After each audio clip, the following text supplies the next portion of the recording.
You're a woman with a brain and reasonable ability. Stop whining and find something to do. You're a woman with a brain and reasonable ability. Stop whining and find something to do. Hey, what's up? Sometimes you just have to hear that twice. I know that I do. Sometimes you just have to hear, stop whining, twice to really get it.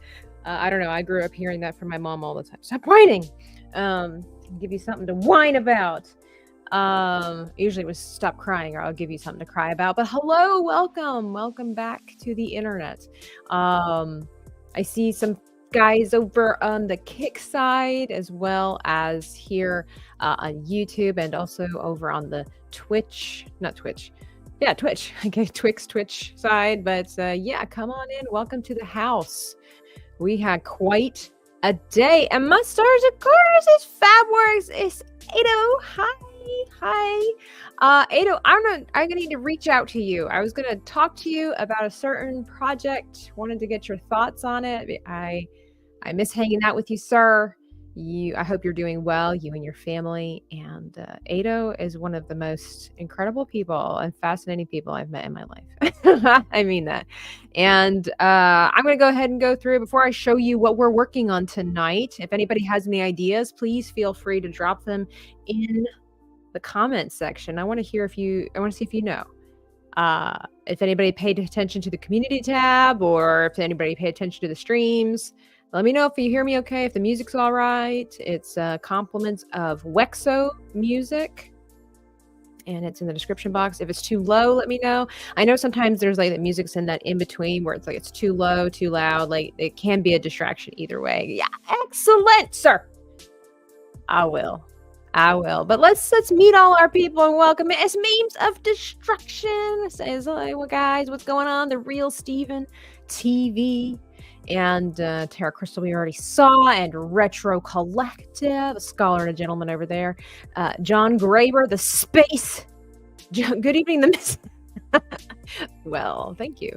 And a Troubled Green over there. Chris the Geek. We already saw Ado from Fabworks. Yes. Logical. Sparks is hey there, gorgeous. Who, me? Thank you. I try. I took a shower. And then of course I see you guys over there on like I said over there on Tyler Brooks 674 or 674 says hi. We had a crazy day. Oh, the music stopped. I forgot to loop that one. I think I gotta turn it up just a wee bit for myself. We had a crazy day on Kick. Hey, Lady Marie, what's up? Oh, let me go ahead and bring you in, let you guys see what we're working on today. Super excited about it. Are you guys ready? Drum roll, please. Pow! Okay, so first and foremost, I want to say that I am not the best at drawing animals. Okay, and I'm definitely not the best at drawing animals like chibis. So bear with me here. But Dr. Rachel over there on Twix, because I put it in the community tab here on YouTube, and I also posted over on Twitter, X, Twix, some ideas for Inktober, and a lot of you gave some amazing ideas. And she suggested, dear old Dr. Rachel suggested mixing classic movie monsters. So I decided to take the Mummy. I just kind of got started on the shading and stuff like that. The Mummy, and I try to mix it with a werewolf. Okay, like I'm not the best at drawing, like I said, animals in chibi form. And he does kind of look like somebody suggested a gargoyle. Said it looked like a gargoyle. I think it kind of looks a little bit like a bat. But I figured he's a little decayed. That's why we can see inside his mouth. I'm not good with like this decaying skin and stuff like that. So, but I was really happy with how his clothing turned out. And then the perspective, like, look how huge this clawed hand is. And I'm really excited to get started with this. I did bring along my dear old Uniball pen, and also I should say, I also brought from last time, I brought my markers, and because technically they're alcohol ink, so it technically counts. And oh, thank you. Looks awesome. Nice. Hello. Love this. A gremlin, mummy, vampire, werewolf. Yes, we're here. We're gonna put all of them. Maybe a couple stitches to include Frankenstein's monster. But I also brought some paintbrushes and some ink, because I was like, well, maybe I could water it down, and I didn't really want to do the feet. I kind of wanted to put like some rocks or something here. I don't know. We're going to play around and see how it goes. I'll be streaming for a little bit, and then hopefully going to be playing some games. But yeah, this is where we are. Thank you for hanging out. Hit the like button if you would. It's a mummified spicy chipmunk. So you guys know it's Inktober, and I am trying. Grape, I see you over there. Alcoholic. Does that mean somebody can drink them if they wanted to? What? Oh, alcohol. No, that'd be the bad kind of alcohol. Let me see. I'm going to bring up my reference picture that I had, so I need something because this is a whole nother style that I'm not accustomed to, where everything's dark. So the thing is, the moon is behind us, right? So everything needs to be dark. And I don't know how I'm going to do that. I've been trying to study a little bit of like Batman comics and stuff like that, but this is not my wheelhouse. So, I really love shading and all this kind of stuff, but I think I'm going to have to get rid of a lot of the work that I already did because it kind of defeats the point, right? I think it might be a little too much, but it'll stain the page enough to where I can, thank you, Stephen TV. It can stain the the paper enough that I can still see it. Now, it's going to be so hard to do all the dark spots and all the light spots. And the mid spots and the mid dark spots and all that kind of stuff. Like, I'm not really sure how I'm going to achieve this, but I'm super excited about it. And especially with the moon in the background. By the way, thank you for all the new followers here as well. Oops, on YouTube, had some new subscribers after I had my stream with Krista on Sunday where we painted pumpkins. You guys showed up and I appreciate that. We got some art challenges in the future coming up. Right now, we're just kind of doing some live streams, but I've got some really cool things. I'm going to be customizing a holocron, a handmade holocron, Star Wars Jedi holocron, and so that's going to be super cool. Be looking for that, and then I'm going to be adding some custom, the opportunity for custom emojis in my Etsy shop. You can get them on my artistry. All the links are in the description box down below. If you're looking for custom emojis, excuse me. Well, yeah, that too, but custom chibis. If you're looking for custom chibis, that's what I was going to say. Hit me up. I've done lots of people. But here we go.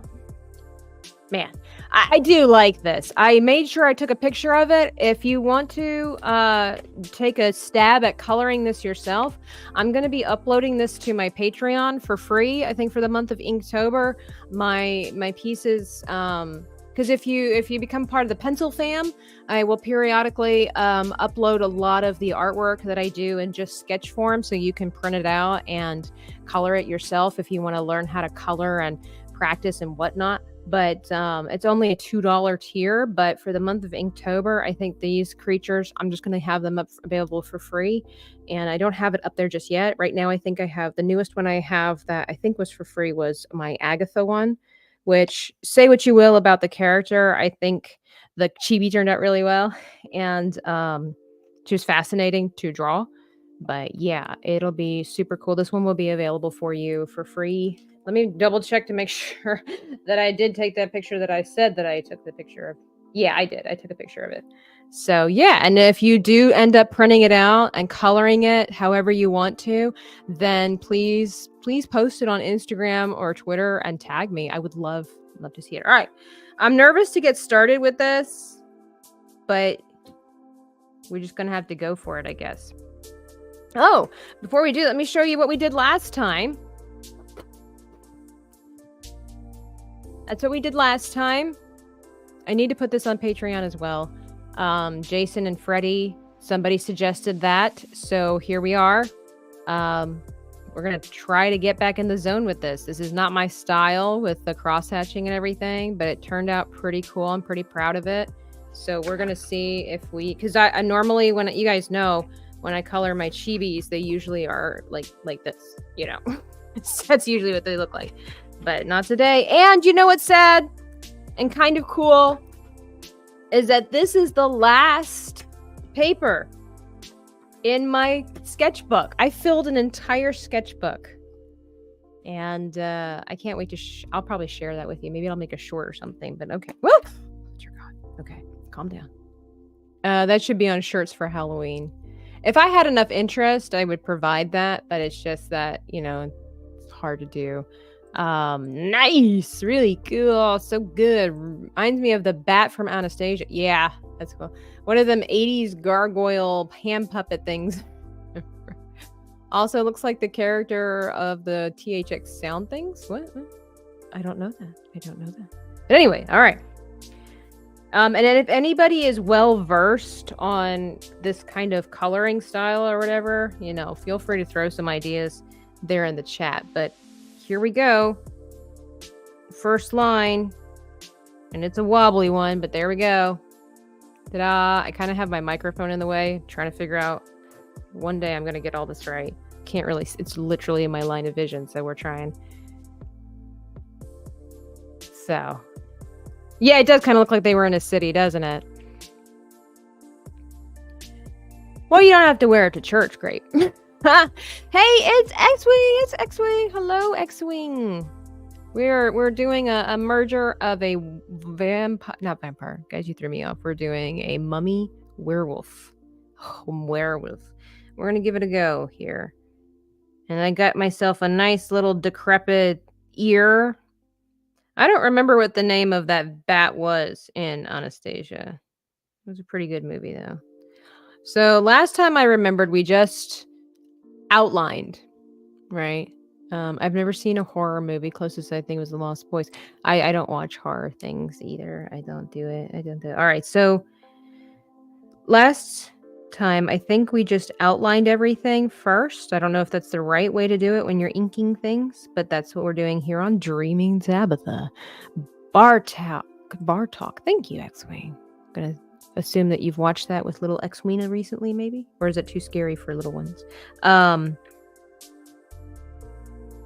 Yeah, I don't know if this is how you're supposed to do it with, you know, inking. But Tabitha's on a learning journey all the time, and this is what we're doing. I really like how the eye turned out, and the hand, and this part of the fabric here. This is my favorite. It's my favorite.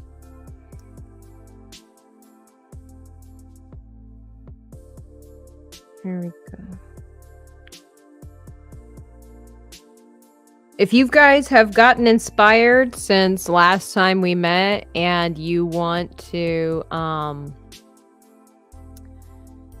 throw your ideas into the hat, if you will, please feel free to visit the community tab and give me more ideas. There's one that somebody suggested, I believe it was Nigel, said, what if you did Galadriel when she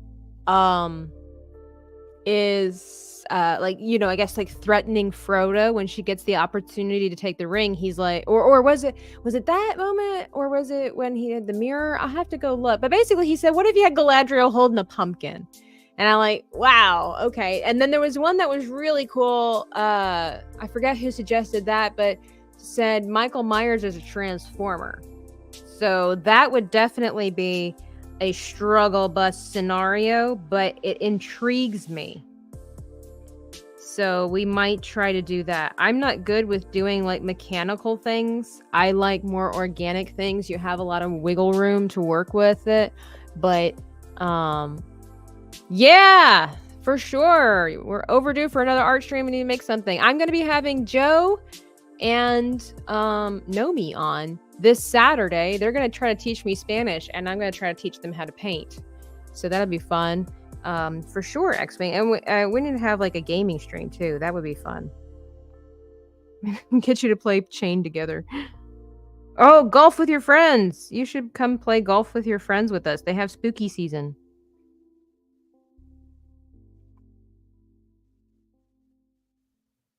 That'd be super fun. Oh yeah. going back to that, we had a phenomenal day over there on Kick. It was hilarious. I was put onto the front page, which is super cool. But not only that, guys, not to brag, all praise be to Jesus, because it wasn't me. I got a message like in the chat. Actually, it's still pinned there that the Kick team, congratulations. We're thrilled to inform you you've been chosen part of our Kick Picks Week 48. And guys, they gave me like this huge wish of success and all that kind of stuff. And out of the blue, like my character in the game died because I was so flabbergasted by what happened. And they gifted me 100 subs. Like, what in the world? Like, that was so cool. And then they even went so far as to clip my reaction when when they gifted it to me, because I was like, what?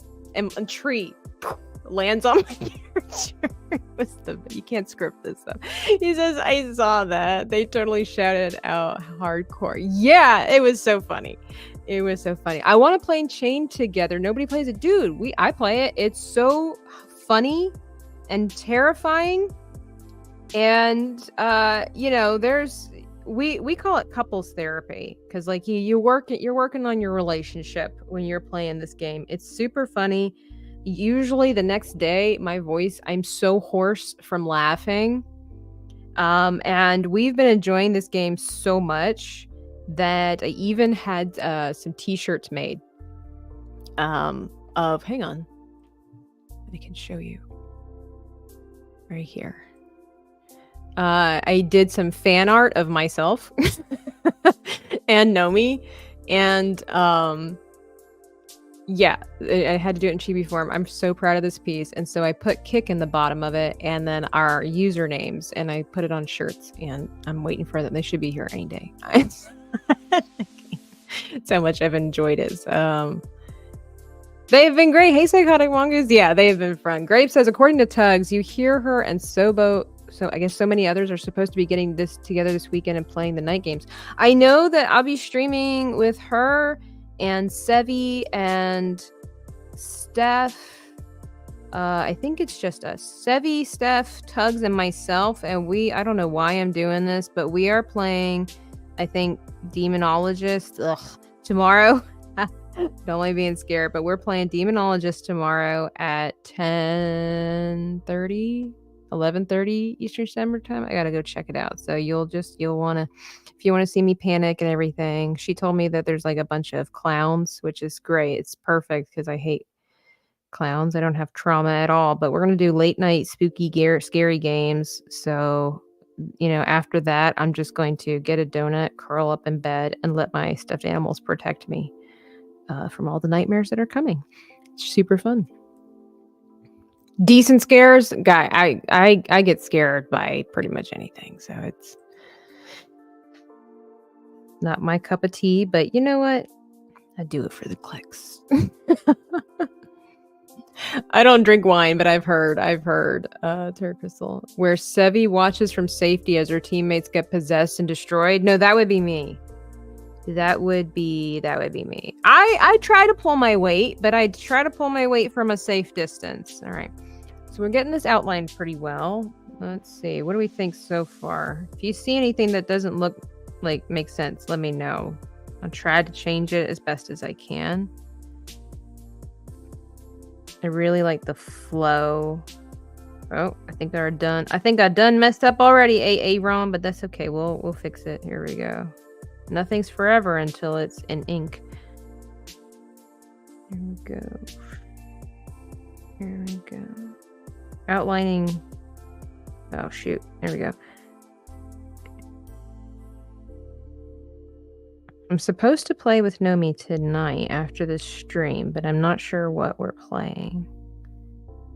That game, Jack Pumpkin, is super fun. A lot of people have been asking what that game is. It's got like this Sea of Thieves art style, which is so cool and I love. It probably will happen in the new year because I'm so busy right now, but I do plan on doing like the crew painting, like the crew Sea of Thieves painting with, the Commodore with X-Wing, Drunk 3PO, Lee, the Capable Gentleman, Wicked Virtue, King's Advisor. I still have the plan to do that. It's just, I thought I had an idea of what I really wanted from that, and then it just didn't come to fruition. And I'm like, okay, I need to really sit down and think about this because I really have a passion. I want to do this. I just haven't quite figured out how. So I gotta give myself some time. Oh, I messed up. That's okay. Tyler Brooks, can you do the Minecraft theme song? I don't even know what that is, sir. I have no idea. I've never played Minecraft a day in my life. I've watched some other people kind of breeze through it. It doesn't really look like my cup of tea. But X-Wing, tell Miss Tabitha I'm a good guy. It's okay. You can. Don't lie. Jesus and your mother are watching. Okay, here we go. So far, so good. So far, so good. I know the really interesting part will come up here in a second, guys. I promise. I swear to cow, it's coming. Right now, we're just kind of getting the first layer of quote-unquote color on. Oh, I don't have time at the moment, sir, to look up the Minecraft theme song, but I will have to. Why? What is the significance of the Minecraft theme song? Is it super fun? Is it...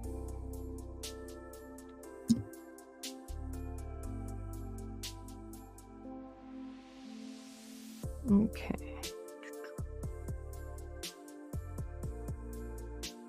Okay.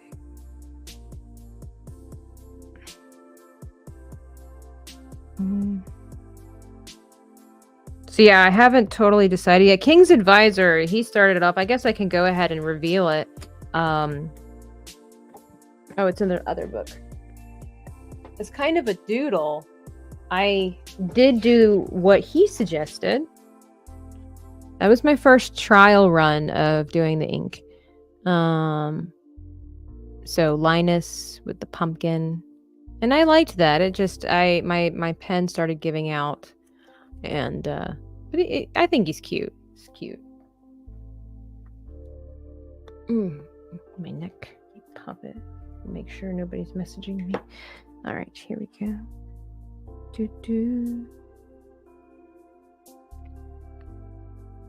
But yeah, just because I might not get around to your guys' suggestions, please don't think that that means that I think they're bad suggestions. It's just that some are more feasible than others, and some just have a catchier je ne sais quoi about them.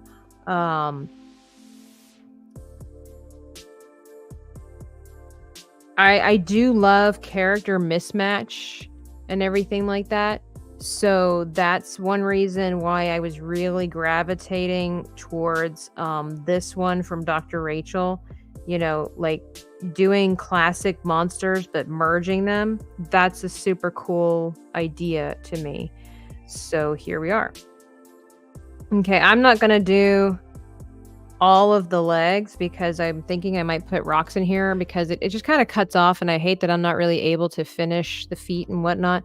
So I might just try to do a wash of ink, even though like this little strip of cloth is so cool. But hey, sacrifices must be made.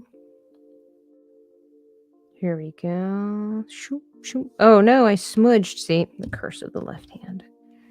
That's all right. It should be a little bit grim, right? A little rough, a little tumble.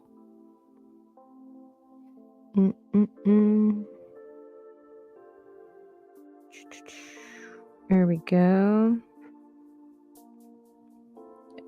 Some of the perspective I didn't get quite right. Hands are rough to do, especially if they're like claws. Trying to make them menacing. Usually doing harsh, aggressive lines works. Thank you. That's because I play Pumpkin Jack. What is it called? Pumpkin Jack. Lots of excellent word usage in that game. I like it. Some stuff, hey, Elsa Barrett, excuse you. Some of the words I'm like, I haven't heard in forever. What was the one word? Contrivances. Contrivances? That's a word that that's a word and a half. What are the other ones? Malfeasance. Malfeasance? I don't know. It's good. Hello, Dave and his death beanie. Let's see. What else? Anything else that needs to be outlined, or did we get it all? We leave the moon as is over here. We do this because that's part of the material. Okay, I think we got it. Now comes the hard part of how to shade this. Yes, I am left-handed. I am on kick. Disestablishmentarianism. Ha, you thought I couldn't do that one? I memorized that from Scooby-Doo. A pup named Scooby-Doo. Anti-disestablishmentarianism. I think this is spelled, isn't it disestablishmentarianism? Hi, Isom Impact. Hello. Ah, that's right. You're Dave and his death beanie. There you go. I just saw the avatar. All right, so here we are. I'm a little scared. I guess I will just go for it because it is what it is. Here we go. So the safe place to start, I think, so for if anybody's trying something new and you're like trying to, no, anti-disestablishmentarianism. Isn't that what I said? Anti-disestablishment. Oh, yeah, anti-disestablishmentarianism. Is that not what I said? Did I say it wrong? Yeah, and now the longest word is the fear of the longest words. It's great. So anyway, back to what I was saying is just like saying matchbox in German. Try to make my mom proud. That last part right there. It's like like that. I can't get that last part. My tongue just it's like somebody's tying a shoe with it. Anyway, if you are trying to practice something new, try to color or draw whatever it is that you are most familiar or most comfortable with. I personally am pretty good with eyes-ish.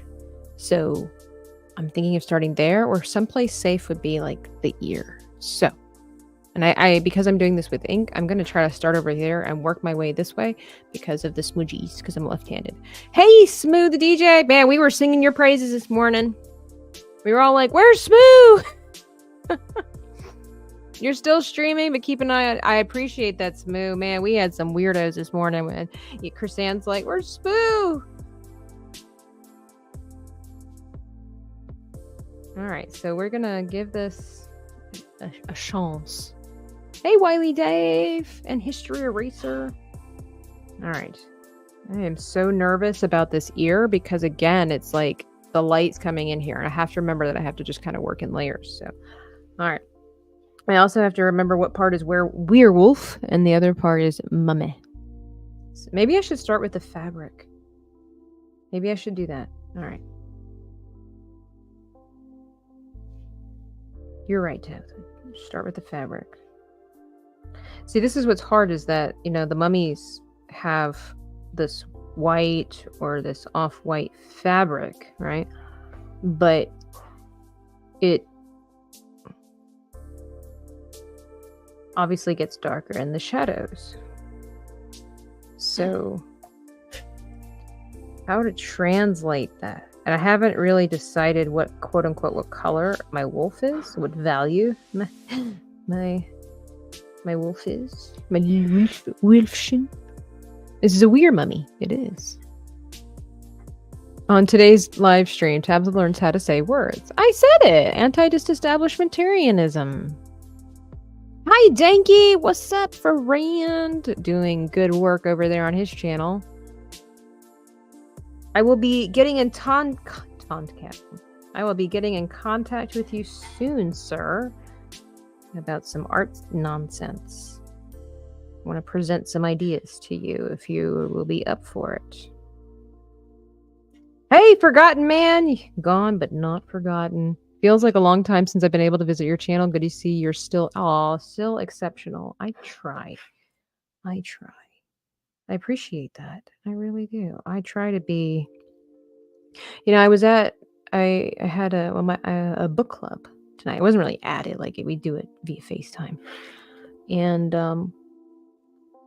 the topic was about excellence. It's a Christian book. It's called Do It Afraid. And we were learning about excellence and the little things, the little things that we can do for one another that mean a whole bunch, especially if we call ourselves the children of God. And so this one lady was giving the illustration of like simply putting back your grocery cart in the shopping mall, like outside, putting your grocery cart where the grocery carts are supposed to go to instead of just leaving them out there to do, whatever kind of stuff. Like doing that's actually like a random act. Nowadays, it's like a random act of kindness. Like you're being considerate of the people who work there.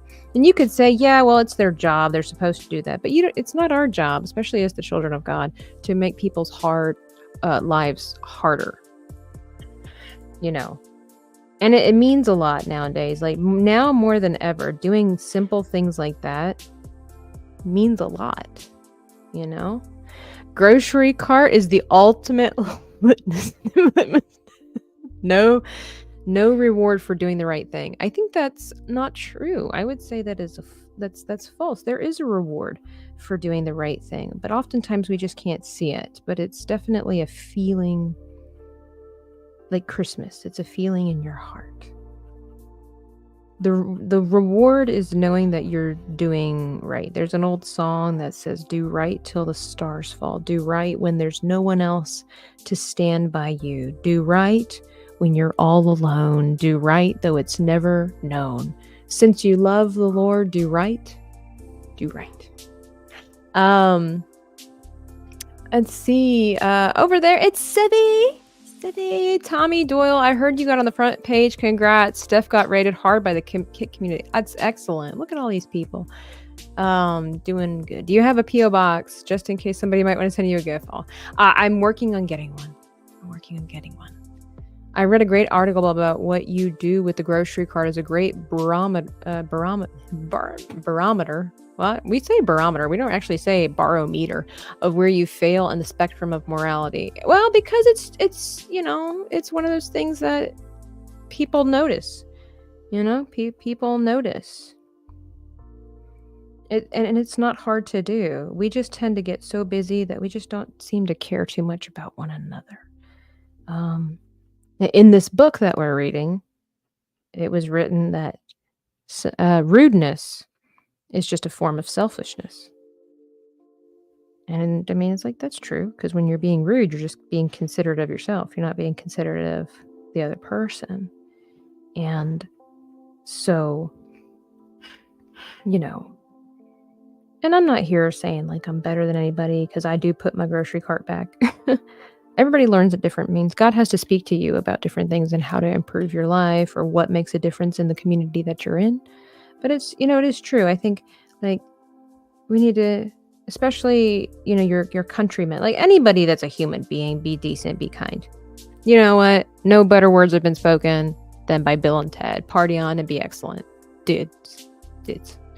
But, right, there we go. Hello, Isaac, saying, whatever you eat or drink or whatever you do it all to the glory of God. It's in the Bible. As a former grocery cart retriever at a grocery store, this is an act of God. See? And Christians are called to act like God. So there you go. See, X-Wing, Danky sees you. Hey, Anonymous. Good to see you. Doing well. Return thy shopping cart and always offer to return carts of the elderly. Well, it's probably in the Bible somewhere. Right, there you go. Always put the dang cart back. Yes. Because it could roll out into traffic. It could hurt somebody. It could scratch up their car. It goes back to the whole golden rule. Do unto others as you would want done unto you. It's the law of the boomerang. We learned that as children from a thing called Patch the Pirate. Always, I'm not going to do it with an accent. Always do to others what you want done to you, because your actions are like boomerangs, and one day they'll come back to you. Okay, I feel like I'm turning this into a ninja. Let's see what else we can do. Okay, this is also part of the fabric. I'll also go ahead and put it out there. I am no aficionado when it comes to fabric. I'm like the worst. Huge, terrible, awful when it comes to the fabric. So this is gonna be rough.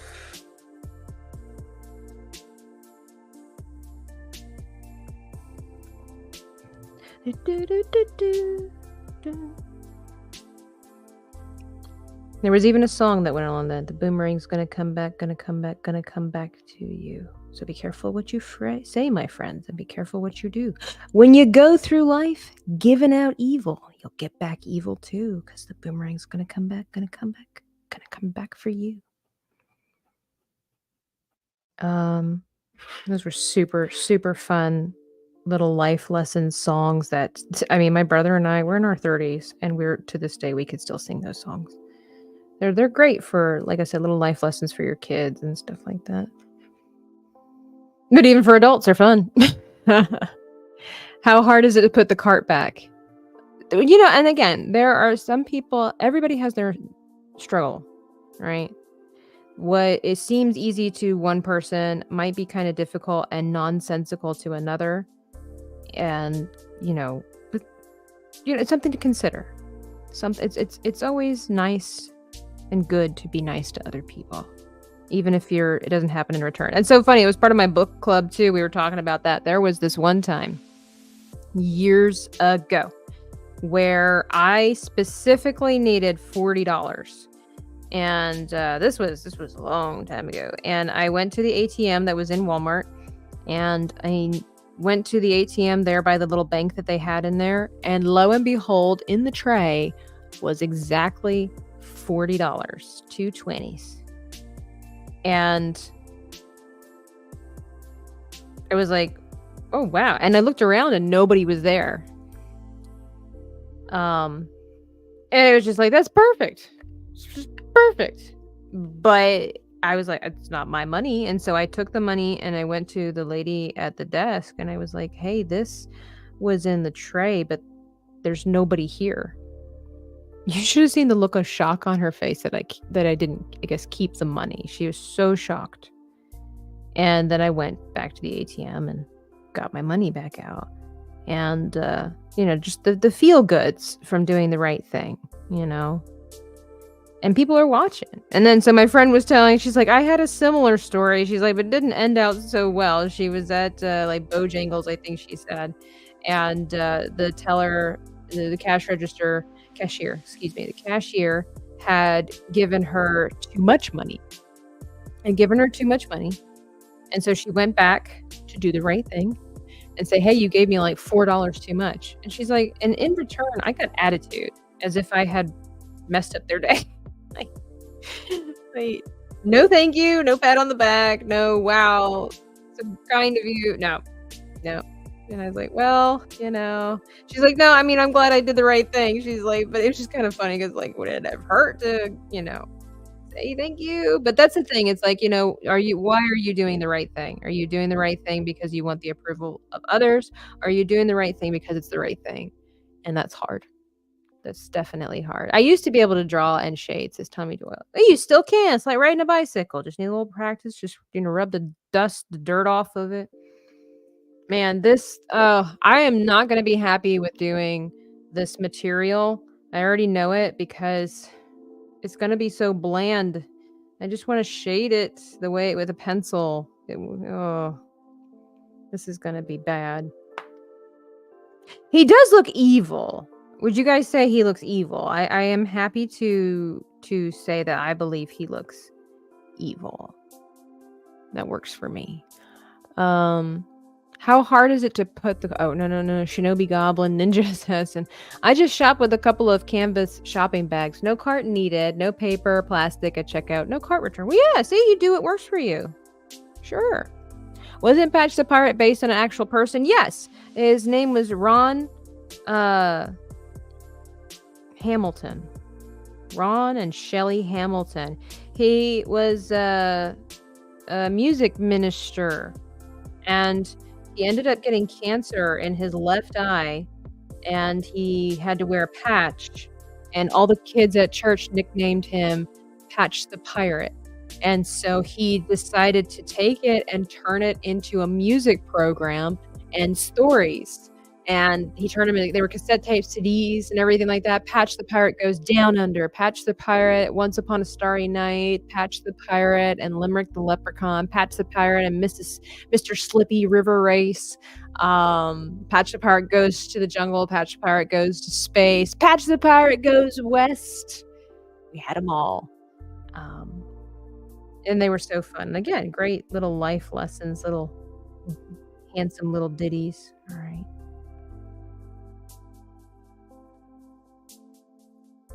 I say handsome, jaunty. Guys, I'm not doing okay. I witnessed someone in the U.S. going to Walgreens, putting their cart behind their car to load things into it. He then got into the car and just bumped the shopping cart away with his car without a care in the world, says Smooth the DJ. That is strange. I've never seen that before. Why would you risk damaging your car? Why would you do that? Why? Why would you do that? Was that you, Spoon? Why would you do that, Spoon? All right, what is this thing? Is this part of his hand? Oh, it's his body. Okay, it's his fur. I'm like, what is this blank spot here? I don't know. All right. All right, we're just gonna go this way. I'm losing confidence. But we trust the process. I'm lost confidence in myself, but I'm trusting the process. I have to remember that when I did I was gonna say Gregory. I don't know why. Freddie and Jason, that I basically did the first layer of shading, if you will, like with this, and then just kind of went in and enhanced everything. So I gotta, again, trust the process. That's pretty rude and a little dangerous, since you could bump the cart into another car's path. Exactly. It's like that person just is like no consciousness of other human beings at all. Have you seen cart narcs? I haven't. What is wait a minute. Is it like two not younger guys, but like two guys that call people out for leaving their shopping carts in random places? I've never, I think I may have stumbled upon something like that, in my doom scrolling. That would be funny.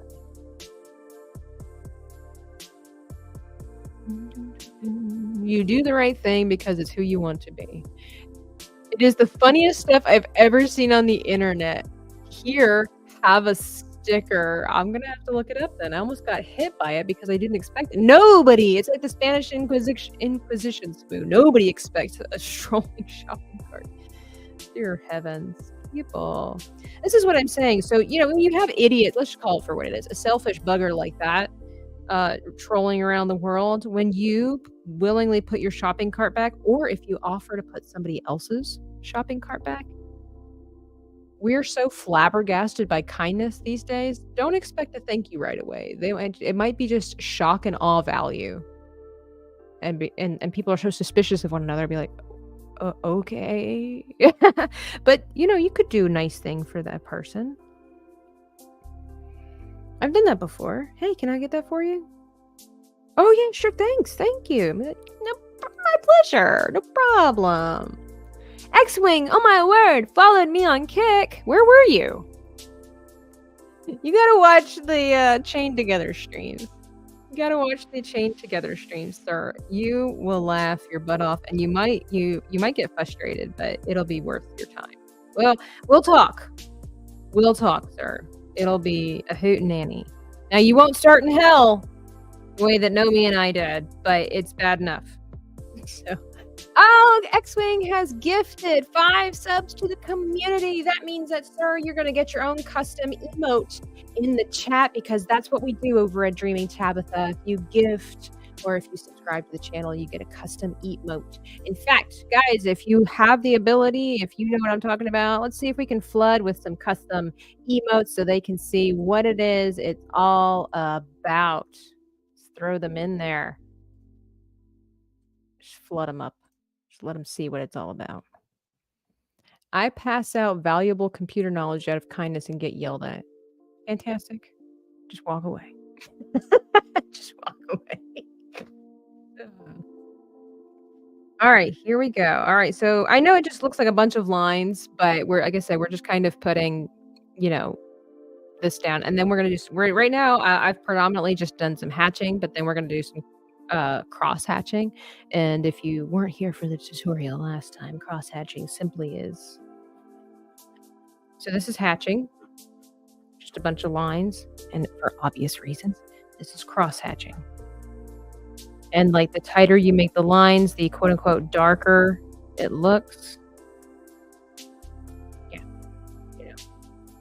And you can go back over it again with some smaller hatches. Ta-da! By the way, Ohuhu paper, totally worth it. And it comes with these complimentary little silicone things that you put in between the pages so that it stays nice and smooth when you draw, and also so that your markers don't bleed into the other side. Steven TV Gaming has gifted a subscription to the community. What's up? You will be getting yours. There is a hotkey for getting the recognition you deserve, It's fantastic sarcasm. Yeah, we don't talk about that. Are you left-handed? Me too. I'm technically ambidextrous. I write with my left hand. I do too. I do all my heavy lifting with my right arm. Like if you need me for a baseball game, you need me to shoot a basketball, which I do not do on the regular, but if I have to do something like that, you need me to punch somebody in the face. It's got my right hand. But if you need me to do a custom chibi for you, if you want me to sew something, anything delicate, lots of dexterity required, it's the left hand.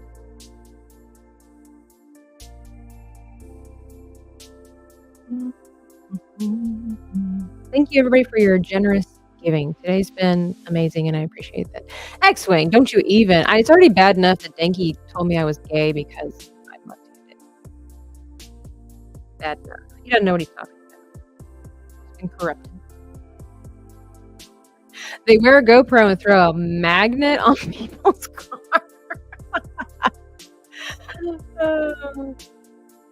What if I need you to carry a bucket of mortar? It would be with the right hand. Anything that requires a lot of strength, I do it with the right hand. Anything that requires dexterity, nimble fingers, it's with the left hand. I think lefties are mirror people, explains my brothers. What does that mean? What about bowling? Oh, no, I bowl with my right hand because I need the strength. I stopped watching Bruce Willis movies because he was left-handed. Well, I didn't say that you were gay. I just said anyone who's well, I mean, I felt called out because I was the one that mentioned it. I was like, it's left-handed. Well, it's gay. My left hand has downs. Well, that sounds like a you problem. Yeah, because he disrespectfully called me dreaming of Tabitha. Like I'm a narcissist. Disrespect. Like, come on, get it right. You go on Piers Morgan and you think you're just big time news.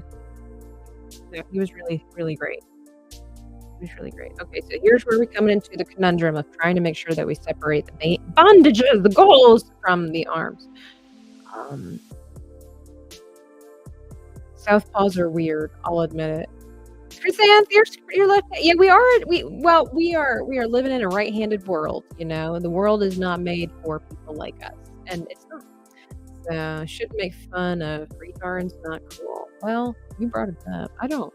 If you are, I believe in accuracy when it comes to words as much as I possibly can. So if somebody is retarded, that doesn't automatically mean they are mentally disabled. It just means that they're regressed in some way. My right hand is like Elon Musk. My left hand is like Joe Biden. It just comes with practice. This is all just muscle tone. It's just muscle tone. Chrysanthemum is a lefty, also sinister. Oh my. What is it with you right-handed people and you're just like, look, you're the type of people that would be like, burn her, she's a witch, she's left-handed. Are you saying if you're right-handed, you can't write delicately? Not me. Well, all right.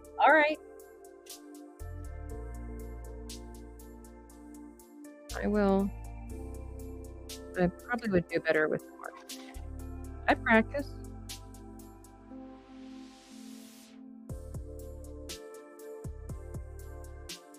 I probably ruined my picture. No, I didn't. Okay, hang on, Tabitha. Think this through. No, Tabitha. I've just messed everything up. That's all right.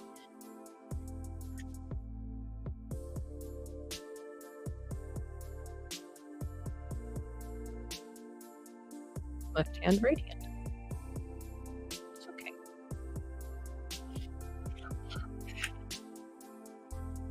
I practice a lot. I was always under the impression, the fear, I should say, that one day, what would happen if I broke my left hand? I still need to be able to write. So I would practice. The really cool thing was that as a left-handed person, oops.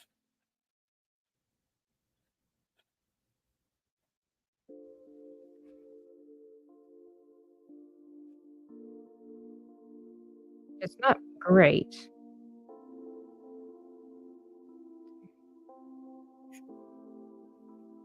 I can write backwards. I mean, it's not clean, but I can write backwards a lot better. Just because we go from this way to you right-handed people have all the advantage of, you know.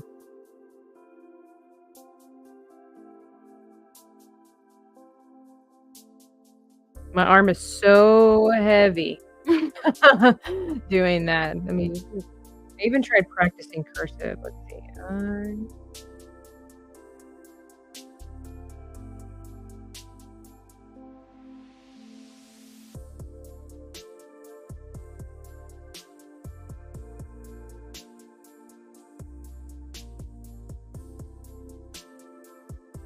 I messed that up.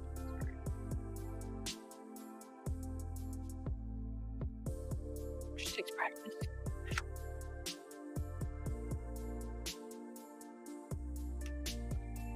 Sometimes I paint with my right hand when I need to give my left hand a break, and it's a bigger space. It's not something delicate like an eye. It's just like a background or something like that. The left one does look better. Yeah, because I use it every day.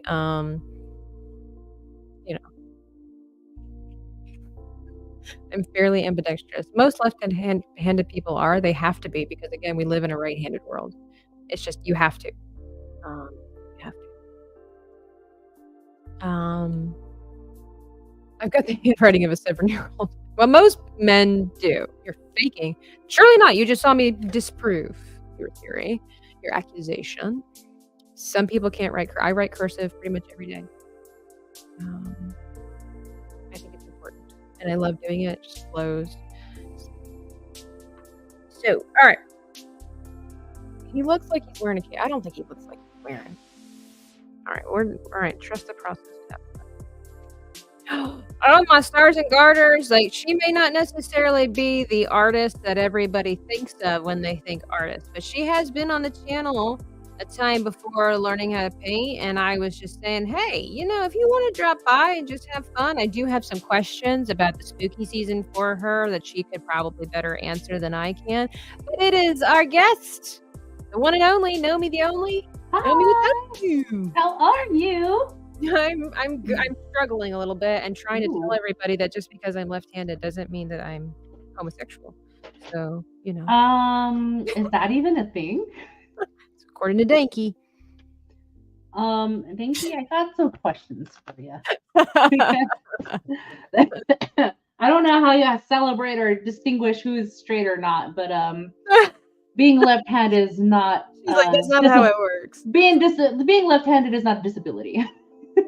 Okay, no, okay. I know. Some people think that it is. Okay, Really? yeah, or you get treated like that. True story. No matter what Danky says, true story. When I used to work at a painting studio, we had these things called tile nights where we would buy these tiles in bulk, take our paint supplies, we would go to a school that was having a fundraiser, and the kids got to paint the tiles. And then when they were done, we would have to glaze them really quickly because they were going to put them on the school wall. So a lot of parents, they wanted their kids' names on it, right? But we would do it for them. We would have the markers so we could do it. So we were in like this assembly line and stuff like that. And this mom with her little child comes up to me and she was like, can you write, I don't know, Barrett, whatever her freaking kid's name was. And I progress to start writing. And obviously my left hand comes forward. She's like, oh, are you left-handed? She's like, do you want me to do it? Just like that. I have already done like 27 tiles. Number one, I'm also an adult who has made it into life and existence and have a job. How dare you, madam? How dare, I mean, looked at me just like that, like shocked, like, you're left-handed? Oh, let me help guide you. You want me to let me help you read the braille just in case you can't understand with your left hand. Yeah. What was it? If your mother had an ultrasound when she was pregnant, the baby has a higher probability of being left-handed. I don't think that's true because pretty much every mom has an ultrasound. Yeah, definitely not true. Yeah. And the I mean, not that I know of, Elsa Bear, because I think it's either 7 or 11% of the world is left-handed, and most every person in a first world country, every woman has. Yeah. In the field that I work with, a lot of people, I guess you can call them, will decide. Yeah, that's what we are. A lot of them will decide. Well, I wouldn't say decide. Like I'm going to be left-handed, right-handed. It's in their early education when they don't know how to distinguish like their left and right and what makes it work for them. Because their teachers are just told to tell them, hey, practice writing your ABCs. So we didn't tell them, our teachers don't tell them, hey, use your right hand to write your ABCs or use your left hand to use your ABCs. They just pick up the pencil after they're told from their teachers to write their ABCs. So whatever they feel comfortable with is what my field research has discovered. When you're in kindergarten, you're like, I'm just going to use this because this feels comfortable. Now, typically, people do use their right hand. That's why it's such an anomaly when people use their left hand. And it was also kind of considered like really weird and dangerous, associated with witchcraft back in the day. And really? So, yeah, because you know how stupid people were back in the day, and everything that was different was corrupt and possibly associated with the devil himself, you know? So, yeah, if you were redheaded and left-handed, you might as well just go out and set the fire yourself. No soul, no personality. No, just kidding. For real, like, it's amazing how... No hate on gingers. I love gingers. But I mean, even to this day, like left-handed people, we've been around forever, and still to this day, it's like, oh, you're left-handed. Yeah. It's interesting. You know, I don't know. Do right-handed people do this? Like, do you guys take notice what hand people use when they're completing their tasks? No. No. I'm slightly ambidextrous because the job that I had previous to the one I had, I was a lot of hands-on work. So I would use my left hand to do a certain skill to provide the services that I needed to do. And it just came natural to me. It's like, okay, like my left hand knows what to do to mimic my right hand. Yeah, you have to compensate for, you know, whatever the case might be. I know that pretty much every left-handed, I don't know if Chrysanth is still in the chat or not, any other lefties in there, but for most part that I know, left-handed people, we pay attention to what hand people use, because then when we find a fellow lefty, it's like, oh, every time I meet a waitress that's left-handed, I always will start off with, I was like, oh, you're left-handed. I knew you were smart. And so then they pause and they're like, are you left-handed too? And I'm like, of course. Yeah. It's like the best people. You remember me? Hey, X-Wing, how are you? You met my cousin in Denver, right, Tabitha? Yes. Yes. I was like really loud. Yeah. She's left-handed.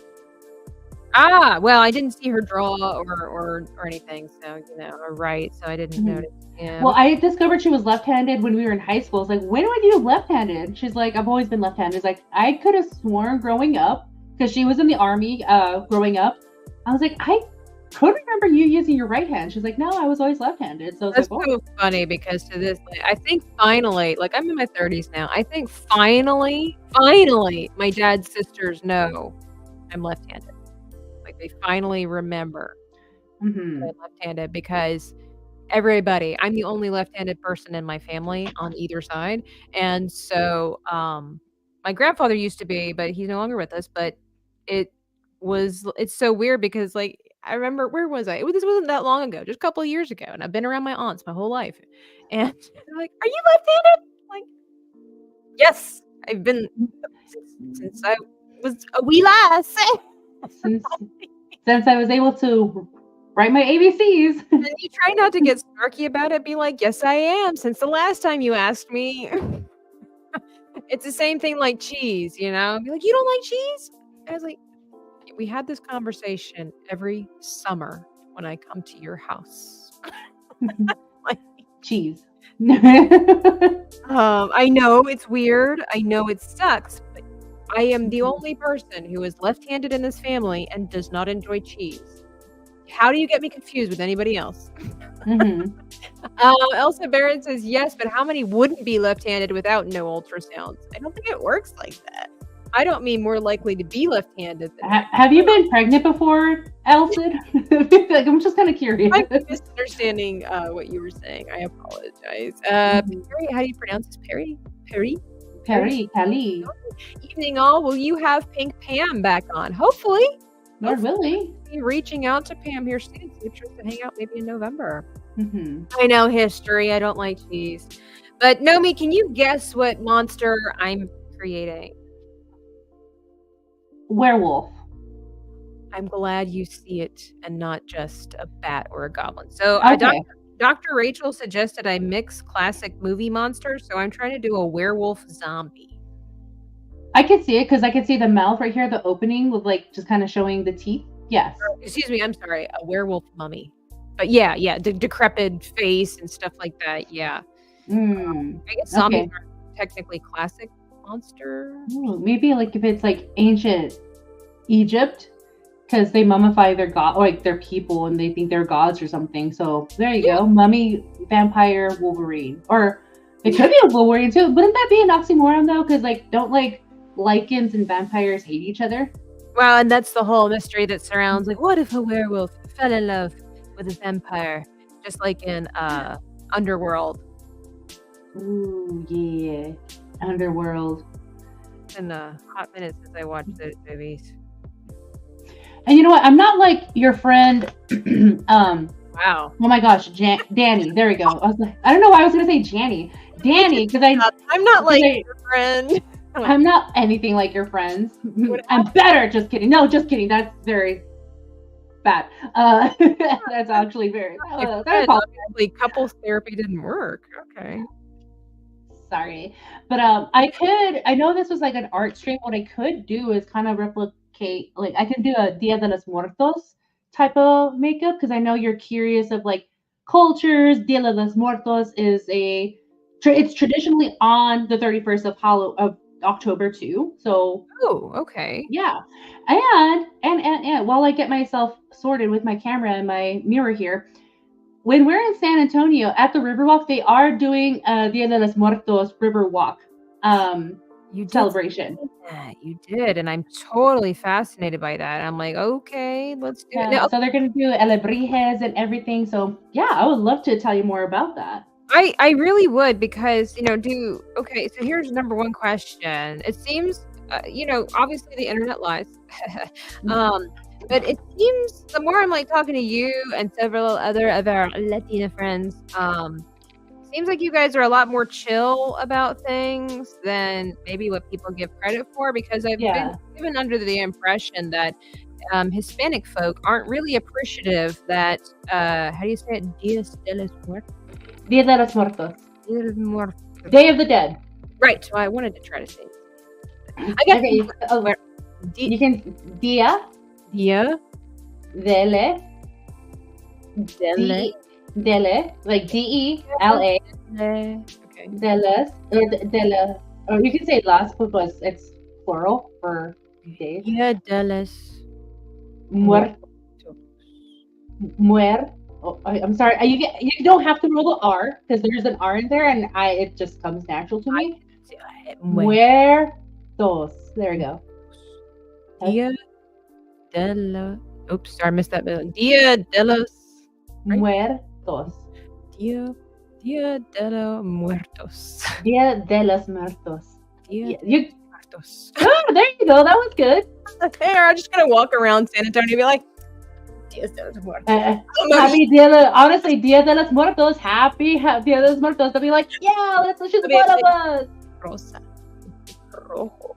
I'll be Rojo. Amarillo. I'm just gonna walk around pointing colors out. But no, okay, with this, I've heard that it's given the impression that Hispanic folk are offended or bothered by the fact that this day is also associated with Halloween because they're very different things. I've never heard of that. That it so happens to Halloween so happens to fall on 31st of October. I can tell you this much: us Mexicans do not have a problem with Halloween because we like to dress up and stuff. And But you like that? I just thought of a great Halloween costume. And it implements my culture in it as well. Oh, are you going to share with the rest of the class, or are you going to keep it to yourself? Oh, I kind of want to keep it to myself. Dang it! Do I have anything I can do right now so I can like cosplay it? I don't know. I think I do. I think I do have the stuff to cosplay. I'm gonna have to start. Sorry, I'm talking to my chat. No, it's okay. Chat. Talk to your chat. Separate some of these lines, and like I wanted to just go in and do a whole thing of just the hatching, but I'm gonna have to like separate this. So I'm gonna have to dive in here with the bigger marker because things are getting harder for me to differentiate. But anyway, you were saying. Okay, so I can share with the class. There is I don't know if you heard the story. It is, I wouldn't call it like a cryptid story or anything, but there's a story called La Llorona, which is the crier in Spanish, and it's gendered, so it's female. Okay. La Llorona, the history behind that is that she, unlike her kids, and she goes around and she haunts people who have kids and steals them for herself. She comes out of any rivers or lakes. And so if you're near one and you're at night and if you see a woman dressed in white, run away because that's La Llorona. And you want to dress up as this woman? Yeah, why not? I'd be like, mis hijos. In Spanish, that makes more sense. It's hilarious. The more you know. I like how you're getting a kick out. Oh my god! So that's why I was like, mis hijos. Well, like, I can't laugh while I'm drawing. Oh my god! Mis hijos. So that's why I'm like, oh, that makes so much sense. I have no idea. No idea. No kid would come near the rivers ever again. Yes, they would because they like to test. Kids love to test things. They do. I don't have any white, or what can I do for white for a base of Dia de los Muertos? Unless I do it all black. You should come to Memphis for a convention. I was at the Knoxville one. That was fun. Let's see. All right, we're gonna. I can just do having a hard time with the clothing, so I'm not good at coloring clothing, even when it's not just black and white. So, Kin Vader, thank you for the follow over there on Kick. I appreciate it. Check my drawings on TikTok. I'm the best. We'll be the judge of that. they'll be the judge of that. But thank you for showing up. I think I have an idea. It's not white, but it can be something. I'm offended already.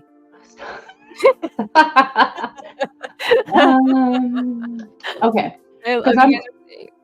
I'll wash my face after this, but this will be a good practice. Yeah, there you go. I told her she didn't have to do any artwork if she just wanted to doodle or something like that. Your face is a face is a good canvas to do. But it artwork. is for sure. I mean, whenever I have my art parties, you know, we have Danny on, and she does some amazing face stuff. So why not bring it? I'm all for it. I'm always looking for new artists too for different things. All right, this kind of helped for sure to help separate a lot going on. Thanks, Smoo, for taking care of that situation over there. Like I said, we were singing your praises earlier today. We're like, where's Smoo? We need Smoo. Smoo's a real one. I love Smoo. He's so Smoo great. He's like an awesome moderator. He is. He's got the touch. He's just really good at it. He's like Alec Baldwin's finger. He doesn't mess with the weirdos. He understands. He's like the definition of he understood the assignment. Mm-hmm.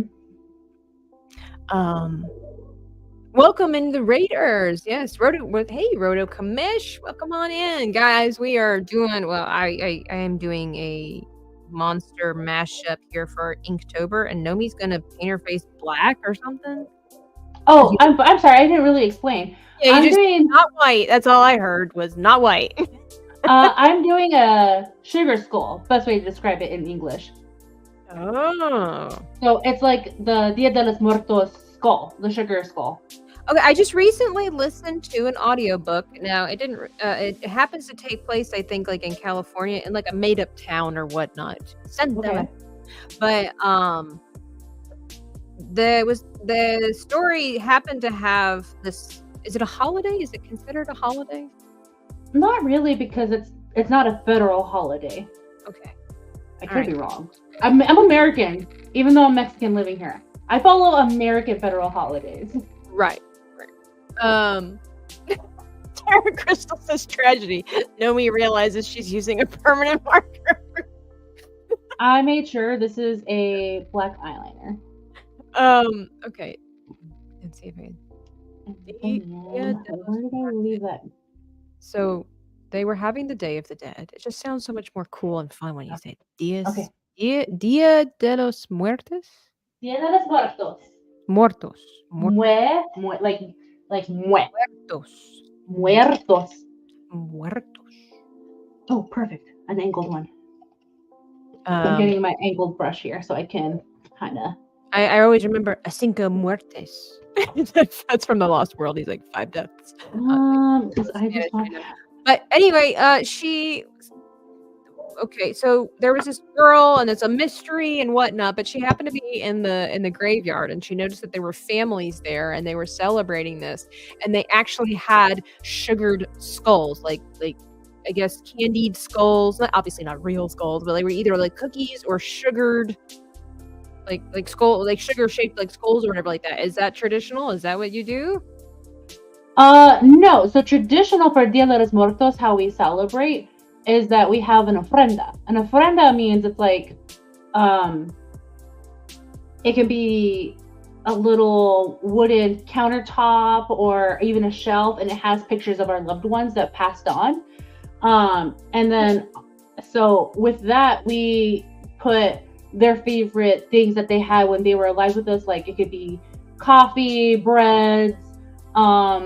For my grandma, we used lottery tickets because that was the one thing she loved to do when she was with us. So yeah, so it's like an offering. Like here's like a lottery ticket we got for you. So you know when she comes to the Dia de los Muertos is like a day that your loved ones who've passed on come back to spend the day with you. And I saw Coco. Yeah, so yeah, like that. And then take whatever gifts that you give them back so they can enjoy them in the afterlife. Okay. Okay, so you guys don't make sugared, like candied skulls? No, that's just like an American thing. And you can do it as like an offering if you're having a party. That's perfectly fine. But usually it's authentic food like tamales or pozole, and any breads that they can. That sounded cool. Yeah. Okay. I mean, I've kind of heard like it sounds like yeah, I've heard about like they just called it like an all. Hey, it's Maria. Maria! Oh my gosh, hi Maria! Inktober, what's Hi. up, Maria? It's Yeah, been a long time. I told Maria about how I need to get you, Joe, and her on one stream to teach me Spanish, and how she said it would just be chaos because you guys all have different backgrounds. So funny. I think that would be great. Maria, what was brown in Spanish again? Yeah, what's the What was brown? it? I was trying to tell Nomi, and I was like, she said it was something else. I'm trying to remember what it was. I usually say café for brown. Yeah, I don't think she said marron, I think. Yeah, haha. I did it right. Marron. Yeah, that's like proper Spanish. I was telling Tabitha, Maria, that your Spanish is proper Spanish because I have slang Spanish from Juarez. She So it's gets more ghetto yeah. Spanish. Yeah. I really do. So mine's more of like que pasa versus like como estás. Oh, interesting. Okay. Cafe is coffee color. Yeah. Marron is brown. Okay. Ink is becoming my favorite medium along with watercolor. I'm starting to feel it, Maria. Like this looks really kind of impressive. I mean, more than what I thought it was going to be. How do you pronounce black in Spanish? Negro. What? Like Juarez, Mexico, Maria. Like across the bridge where I'm from. Like I'm from the other side. Literally, no, I'm from the other side of the Rio. Oh, thank you. I'm trying, Maria. I'm trying. This is complicated. I did try. I don't know if you caught, Maria. I did do your swirly swirl things on my other picture, and I opted out of it, but I had to continue with it. I did them in. Hang on. This would be a little easier this way. I did them in Jason's hands, and then I realized I don't like this, but I did it on both hands just so that it would be, cohesive. But I didn't enjoy it. I think it was just the wrong place to use that. Oh yeah, I knew, but I was just asking if you were really Juarez. If I was in Juarez or if I'm really Juareño. What is it? What is it? You should pick a side. No. I'm American first and foremost, so that's my answer. Oh yeah, you just hear the sound of an eagle. You know what's disappointing is that the sound of an eagle is not the sound that is typically associated with an eagle. It's a hawk. It's a hawk. You know how disappointed I was when I found that out? I'm a little heartbroken. Oh, good times. It's so majestic a sound, and it's not even the sound of our bird. I know, the sound of our bird is like a dying. Yeah. Like a bird in a trash compactor. Like no. Yeah, exactly. No wonder they switched it over to a hawk. But it's false. That's fake news. That is false advertisement. So, but oh well. It is. That's just the way of our country now. So it's okay. It's okay. From Juarez. How do you pronounce it? Juarez? From Juarez, it's just that Juarez just reminds me of the cartels. You're not wrong. You're not wrong, Marita. You know me? She said she's gangster. Well, my middle initial is G, and it stands for gangster. There you go. Is it gangster or gangsta? It's Guadalupe. Oh, okay. Senor Drupe from Guadalupe. That's my first introduction to Mexican geography. It was from Tex Avery cartoons. Yeah. Here we go. I'm pretty happy with this. He looks very comic booky. I mean, he's not done yet, but Maria, yours is Lupita. Lupita. Gosh, Maria Lupita. Could it be any more stereotypical? Rosita. Maria Lupita Concepcion de la Soto Gonzalez Fernandez. Right. I did ask Maria one time because I had the pleasure. I don't know if she has it anywhere else, but I do have the wherewithal and the knowledge to know what her full name is. And I was like, all right, I gotta ask you. I'm gonna ask you a question because you guys know I love learning about different cultures and whatnot. Thank you, Steven TV and Tara Crystal, by the way. They say it looks good. Is that I'm like, why do his Yeah, you told me. I mean, if you don't care sharing it, feel free to do so. But I'm like, only if you feel comfortable. I'm like, Maria, why in the world? I really want to know this. I'm super curious because it's kind of a joke too, right? Like, why is it that Hispanic people, their names are like 6 miles long? We carry on the name of our heritage from our family. Yeah, and she explained that, and she said there had to do with like this town and all this kind of stuff. I don't want to give all her information away just in case, but like it was super interesting. She's like, I'll DM Bebo. Thank you. Well, thank you, Maria. It was super interesting, just because again, it's very different, and but it's great because I remember like watching Zorro, and you had Don so-and-so, so-and-so, so-and-so, like you said, Gonzalez, and it's like, dear God, how many names do these people have? And I didn't know if it was like for prestige. Now, is that just in the olden days anyway? Things have changed a lot, but like in the olden days, was that just common for people of notoriety? Did the peasants have long names like that too? Or was that something that you earned? I don't want to say earned, but like it gave you prestige, Do you know? I don't know. I think it's more of like just carrying the lineage name, I guess. Mm-hmm. Okay. Yeah. So like we definitely don't come from prestige. If anything, it's coming from goats and goats. Yeah, like my family is known for a goat farm in Mexico. Oh, okay. I'm sorry, that just sounded really weird, but okay. No, it does sound weird, but like that's normal. Like no, we have we own goats. Totally makes sense. I get it. I haven't heard anybody mention Tex Avery in a long time. Yeah, my dad introduced us to that, of course. Gotta ask, Nomi, have you ever heard of the Cheech and Chong song Born in East LA? Oh, it's been a while since I've heard Cheech and Chong, but I know the Mexican American. I know all of them. Oh, by the way, sounds like X-Wing. He was like, I would love to play Chained Together. And I'm like, I don't know. You ready for this madness? Dude, X-Wing, come through. I know, right? Oh my word. I told him, I was like, well, you won't get the benefit of starting in hell like we did. But, the hell is there. But you'll be with us in suffering in hell or of hell with us.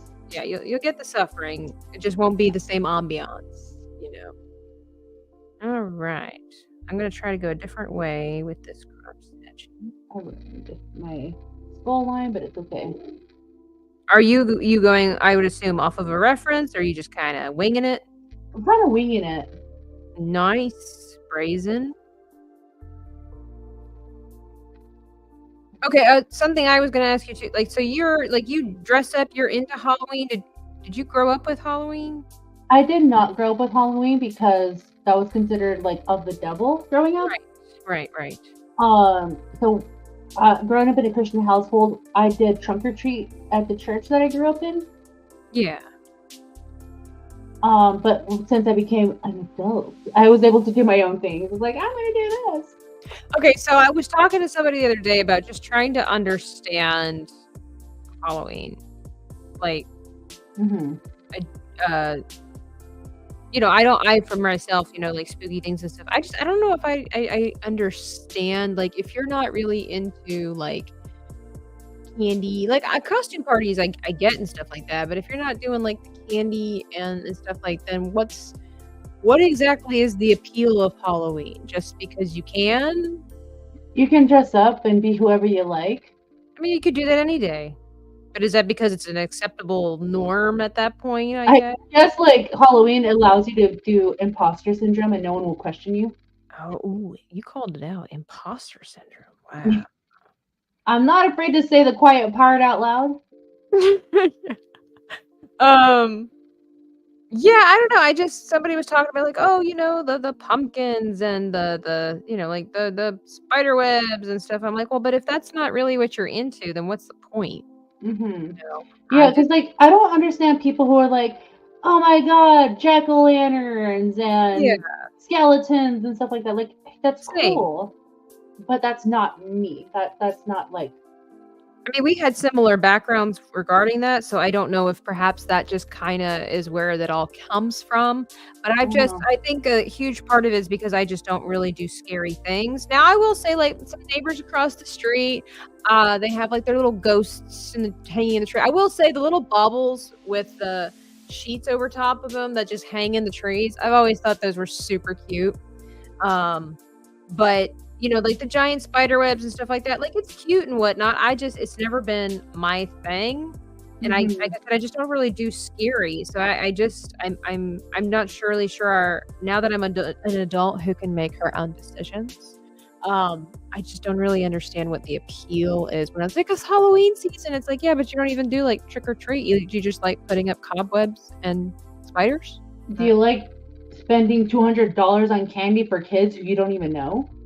Yeah. That's where I'm coming from on. That's what it's like. He's like, in this economy, and I really want to give these kids diabetes, I'm not the problem. You're the problem. Foster the people in this economy. I don't believe in handouts anymore. I don't. Like, why would I give kids the candy? What have they done for me? We used to do, like, when I would live at home, my parents, after a while, we would start giving out like candy, like, like good Christian folk, we would put tracts in the candy bags.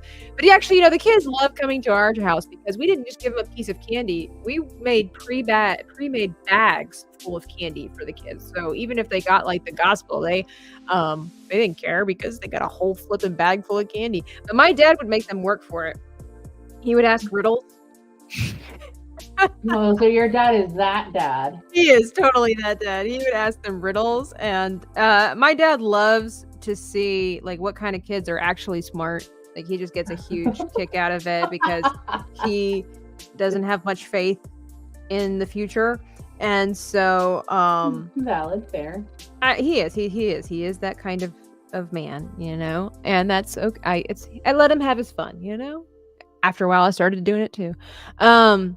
But like he would ask questions like, okay, if a rooster lays an egg on the corner of a house and the wind blows or whatever, what side of the house would it roll off? And a lot of the kids are like, left, right? There was one girl, I'll never forget it. One girl that was like, roosters don't lay eggs. And he's like, oh, you're the smart one. And he gave her the candy first, and then just kind of gave the rest of them candy. I don't think he wanted it to though, but then he's like, who's buried in Grant's grave? And the kids are like, Like, sir, I just want to get my candy and count how much I got and then go to bed. Yeah, and I can brag to my friends at school the next day. Let my mom check it for razor blades before I go to bed. Yeah, Maria says, I've always been a fan, but I love to dress up. I can see the dressing up part, I guess. I just never really understood. But again, I don't like scary things, so I've just never really understood the spooky part of it all. I guess if you like the spooky, that totally makes sense. But I guess it always kind of throws me off, too, when people who love the spookiness of Halloween also adore the whimsy and the happiness of Christmas. It's just kind of funny because it's night and day. So, night. But yeah, it's okay. I've never been a fan of Halloween, says John Gray. Yeah, everybody's different, I'm just curious if somebody could enlighten me. We did have a really cool conversation the other day with 300 Mirrors, who gave me a lot of insight as to for different things when it comes to the spookiness of movies and whatnot, and I appreciate that very much. I messaged her later on and just told her thank you, and I was like, I still don't really get it, but I appreciate the conversation. I said, I guess it's like people who don't like Lord of the Rings. I'll just never understand. She's like, yeah, pretty much. And yeah. I was gonna say, and who really wants to be friends with people who don't understand the Lord of the Rings? But in this case, we're talking about Halloween, so it's okay. It's okay. Yeah. I'm a mature adult. I understand that some people don't like Lord of the Rings, but as Tabitha, I think those people are stupid. But we're dumb. I'm not afraid to say the quiet part out loud. Like me. I don't understand, but it's okay. Same thing. It's like I remember one time my aunt and my cousin, both older than me. If that just kind of helps with it, like not like they were kids or something like that. And Maria's like, no, they're just wrong. You're right, Maria. They are just wrong. They're just wrong. What? There's a little kid at my church, and he's like, because I said he was talking about like, oh, I really like books that are into fantasy and like takes you out of places. And this kid is like maybe 9. I was like, oh, you should read Lord of the Rings. He's like, oh yeah, me and my dad watched the Amazon show. I really like it. It's like, okay, I need to talk to your dad right now. Oh. I have a severe issue with your dad. Okay, I will say that I inherited this from my father, that when I hear things like that, I have to say something, even to the child.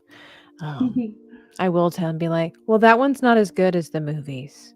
You know, I'll have to tell him, be like, that one, I will actually like point out in a very sweet and nice way, but I just kind of like, that one breaks a lot of the lore, and it's not really true to the vision that the author had. You know, I don't necessarily have to spit on the kid for liking it, but I want this child to be informed that it's a fraud, you know? It's a facade. It's not okay. It's not okay to like the wrong thing. And I was like, do you and your mom and dad, she's from Mars. Family have like 3 hours to spare after church today? Because I'm just kind of curious. I'm gonna have a talk. Yeah, we need to talk. There needs to be some conversating going on. It's hard not to say something. It's hard not to say. It really is. Anyway, gotta get going. Thank you, Maria, for stopping by. I'll see you later, Maria. Have a good night. Here we go. Now, I didn't know that you were gonna do some kind of artwork as well. I didn't know if you wanted to game afterwards. Whenever. I can totally go live after this. Cool. If anything, I do need to go potty. Of course. My roommates are gonna be like, "What are you doing? Mind your business." Are you okay? I was gonna cough and then you caught me off guard. And she's drinking her water, everyone. Mind your business. Mind your business, Grape says if you don't want to spit on the kid, I will. Well, if they don't like Lord of the Rings, they're wrong. I think I've seen the first Lord of the Rings. Well, you're off to a good start. Go ahead and finish it. It's worth your time. It is worth your time. You haven't been blocked by Tabitha yet, so you're in good standing. Maria just watched the extended edition ones just recently. Ooh. And she was like, it was amazing. I said, you'll never go back to theatrical release, will you? She's like, no, never. Good job. Never. Good job, Maria. Good job. Never. Oh yeah, she's amazing. Maria's great. She's one of my best internet friends. She's not here anymore to hear me say that, so it's okay. I can be mushy. Be mushy. She's actually been one of my longest internet friends too. Aren't they like 3 hours? Oh, pish. John. Theatrical release is 3 hours. Yeah. Okay, we're okay. I don't know about Nomi. I'm a diehard fan. It is extended or bust. Okay, so you're looking at a good closer to 4 hours per movie. So, and I actually saw the extended one recently with Lily with 300 Mirrors. I know I missed the opportunity to go see it back in the theater. Oh, for the first time in 20 plus years. Oh, you may not see it again for another 20 plus years. No, it's okay. It ages like fine wine. But it would have been a great experience. That was The Phantom Menace and the Lord of the Rings trilogy are the movies that I saw in the theater that captivated my soul and changed how I looked at movies. Lord of the Rings changed my life. Like, as it opened up my mind, it opened up my imagination. It truly was the magic, I would say, the magic of old theater, where creativity just opened up. I was suddenly more aware of music and how impactful music is for storytelling. Yes. and just the costumes and the people and everything. Like, it just opened up my world to so many different things. Fantastic says, I pop back in and Noe, you hear it drawing on her face. Well, it's the perfect canvas. It's always with you, right? It's like my photography teacher said, what's the best camera to have with you? Your eyes. The one that you have with you. Because, people a lot of times they'll be like, well, Nikon's the best and Canon's the best and Sony. He's like, nope. Wrong answer, because we all were like, well, Canon or whatever our preference was. He's like, nope, the best camera to have is the one that's with you. He's like, because if you see something amazing and the only camera you have is maybe, back then we had flip phones, okay, and he's like, the only thing you have is like that crappy little flip phone. He's like, then that's the best camera to have, because it's better to take a crappy photo of something amazing than no photo at all. That's, at least that was his opinion, which is true. If you're going to watch all 3 of the uncut movies, you might as well pack a lunch and maybe a snack, because you're going to be there all day. Exactly. Now, we set aside time in our family to watch Lord of the Rings. I snuck in a full pizza in the theater. I still would like to know how you did that. Lily can tell you all about it. I will be messaging Lily. Be like, Lily, I got to know. That's how I feel about Star Wars. Yeah. Same thing. Now, the thing about Lord of the Rings, too, I'm not like a lot of people where, you watch one movie and then you wait a couple of weeks, maybe another couple of months or whatever. Or maybe you just won't even watch the rest of the trilogy. No. You watch the one movie one day, you watch the next movie the next day, you watch the next. Like, it's a marathon. It's not, we don't do that nonsense in our household. It's kind of, and the same thing goes with Lord of the Rings, or with Star Wars. Like, if we start A New Hope at my dad's house, we're guaranteed to start I was gonna say Revenge of the Empire. Oh my god. Oh yeah. Okay, get on me on what I said by accident. Hey, it's okay. Rogue One is my favorite. You mean Rebel? You said Rebel One. I said you said Rebel One's my favorite. And yeah, that's what I was like, isn't it like it's Rogue One. Okay, Rogue One. That's why we got on your case. The difference is that I know I slipped up. You didn't. Well. Okay. Now we roll on the Shire. All right. Let's just blend this out a little bit more. Oh yeah, for sure. Fantastic. Like, when I used to be a photographer. I had my own little business for a while, and I'm pretty good at portrait photos. And I will say so myself. And so would my clients. But I will be right back. I do need to make a potty break. Sure. I'll entertain the chat. So you when you take photos, like, you might agree to giving your client like 15 or 20 or whatever the situation calls, for whatever the deal is that you made with your customers of how many photos they're going to have, but you're guaranteed to take like 500 photos and only give them 20 that work out. That's just how it is. Stephen TV says, after inking, I'm curious, after inking, are you going to use markers? No, I'm only going to use markers if I use it the way that I did with this one, as just kind of an accent.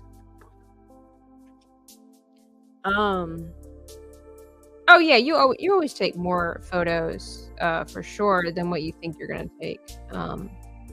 It's just how it is. Man, you take thousands of pictures at a wedding, and you always take thousands of pictures at a wedding. I will never do another wedding again. No, it's too stressful. But and then you give your client, 200 or however many, again, is agreed upon, and whatever it is that you decide for your business. And craziness, crazy. That was such a long time ago. You wash your hands? I did. All right, since I'm wearing red lipstick, I was gonna do purple, but I think we'll have to match it with my red that I have. And here's the thing, I don't think I have a red shadow. Oh. Well, brown? I have this like terracotta color. I was gonna say that one there in the middle's really nice. Right here? Yeah. We can go that way. And then look, I got this. I realized that one of my shadows popped off. I will look at Oh, that. the worst. I hope it's not an expensive palette. I've had this palette for like years, and it's not even my palette. I stole it from someone. Sister? No, Oh, a friend from Austin. oh, okay. But I also got this new palette yesterday. It's the ColourPop one called Amethyst. Look at that blue. Now, how opaque is it? The blue. It's called Amulet. Let's try it. 'Cause, you know, a lot of times they're really pigmented, and then you put them on your skin, and it's super sheer. Yeah, see, it doesn't show up like I kind of thought it was going to. Mhm. You have to like really heavily layer it. Yeah. All right. So I'll Not just a bad I'll go with that orangey color. It's called Story. That's what I'll go with. Ooh. Story. Well, okay, so if you don't mind, I have another question about the Day of the Dead. Okay. Yeah.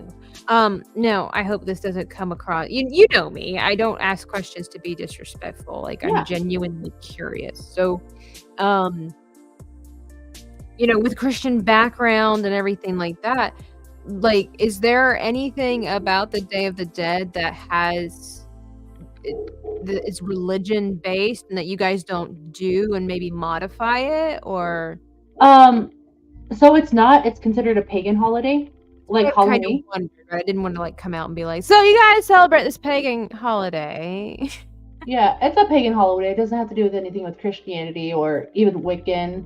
I mean, it can fall into the realm of Wiccan, but not really. It's just pagan. Just plain old pagan stuff. Yeah, just Okay. for funsies. It's just like a way to like, man, I really wish my grandma was here just to like enjoy a panecito with a cafecito. So you guys like just kind of modify it to what you are comfortable with, kind of Yeah. thing. Nice. Okay. Oh, I think I'm gonna lose it here on these claws. I am scared. Ooh. I think we're gonna have to go in with heavy black here. And then hold on, I'm just kind of winging it a little bit. Same. We's both winging it.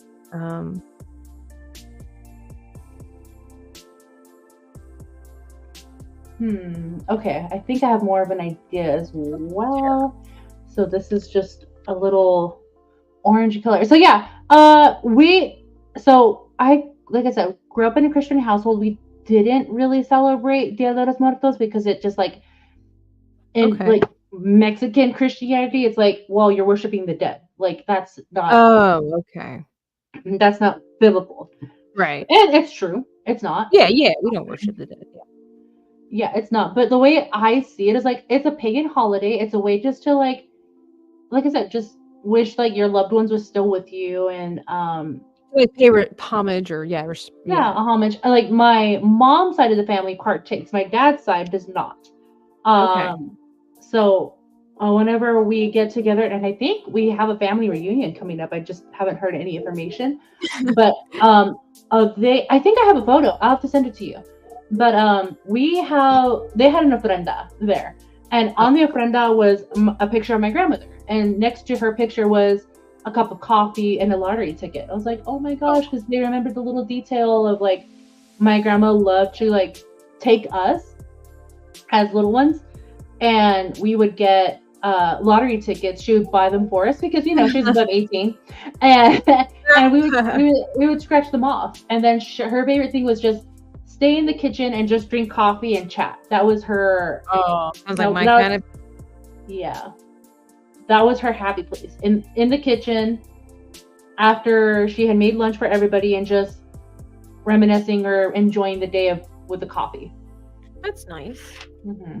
That's really nice. Yeah. Okay, I can see that, and I don't have a problem with that. I mean, like a lot of people, they keep photos up of their relatives that have passed on all year long, and might keep a little token or something. Like, I mean, over on my little bookshelf over there, I have a note. It was a handmade little heart that folds up, and it was decorated with a dove on it. And it was a note from my grandmother, who is no longer with us. And I keep it there just to remember her. I'm not paying homage necessarily, or I'm not even like doing it as a traditional thing. It's just something, yeah, like, to remember wonderful memories and all that stuff. So I can see that. Yeah. Okay. So I'm gonna look for that photo right now so I can send it to you. It's like, see, can yeah, see it's just like a homage. Yeah. Okay, I went a little too far in my timeline on my photos. What do we think of the clothing, the hand, guys? Do you think that it's still readable? This is such an interesting art style. Such interesting. I'm gonna try to make this claw over here stand out a little more by doing some darkening of the clothing. I don't know. I might be getting better at this. It's still tricky though. I think it's coming along. Still got a long ways to go and a short time to get there. Sort of.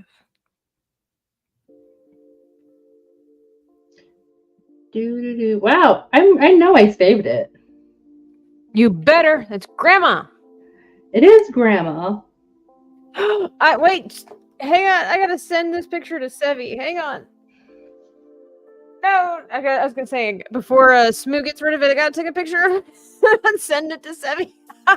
Somebody over on Kick, Dexter Slabs, asking ridiculous questions that Sevi said that she gets asked by the weirdos over on.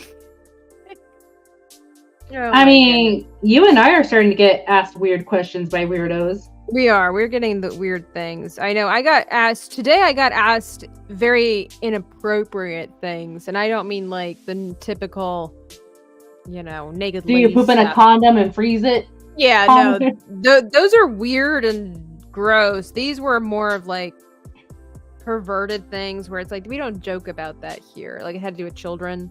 It's like we don't do that here. Like immediately just kick him out. That's not funny. And then this person's like, it was just a joke. It's like that's not a joke. Kick him out. Ban him. I love the power that I have in my little kingdom of Kick, where it's like banish him. Like where else would you have the opportunity to ever like have the authority to say that, right? Banish him to the dark underworld. We're gonna start doing it. I like that. Banish him. Excuse me. You are right over there. You make it. Oh my goodness. Husky coughs. Oh, I thought I muted myself. I'm sorry.